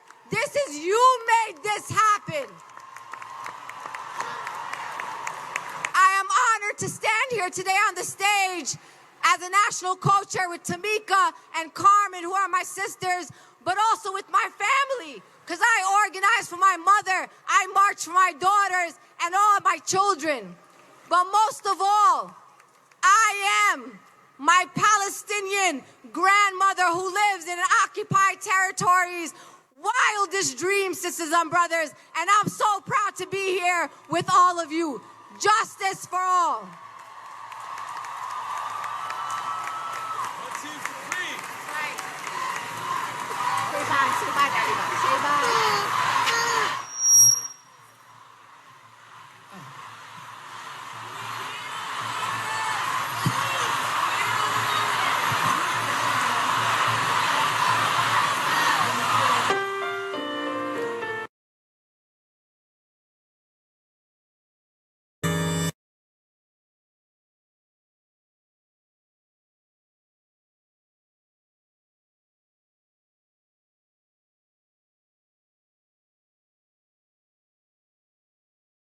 I've been running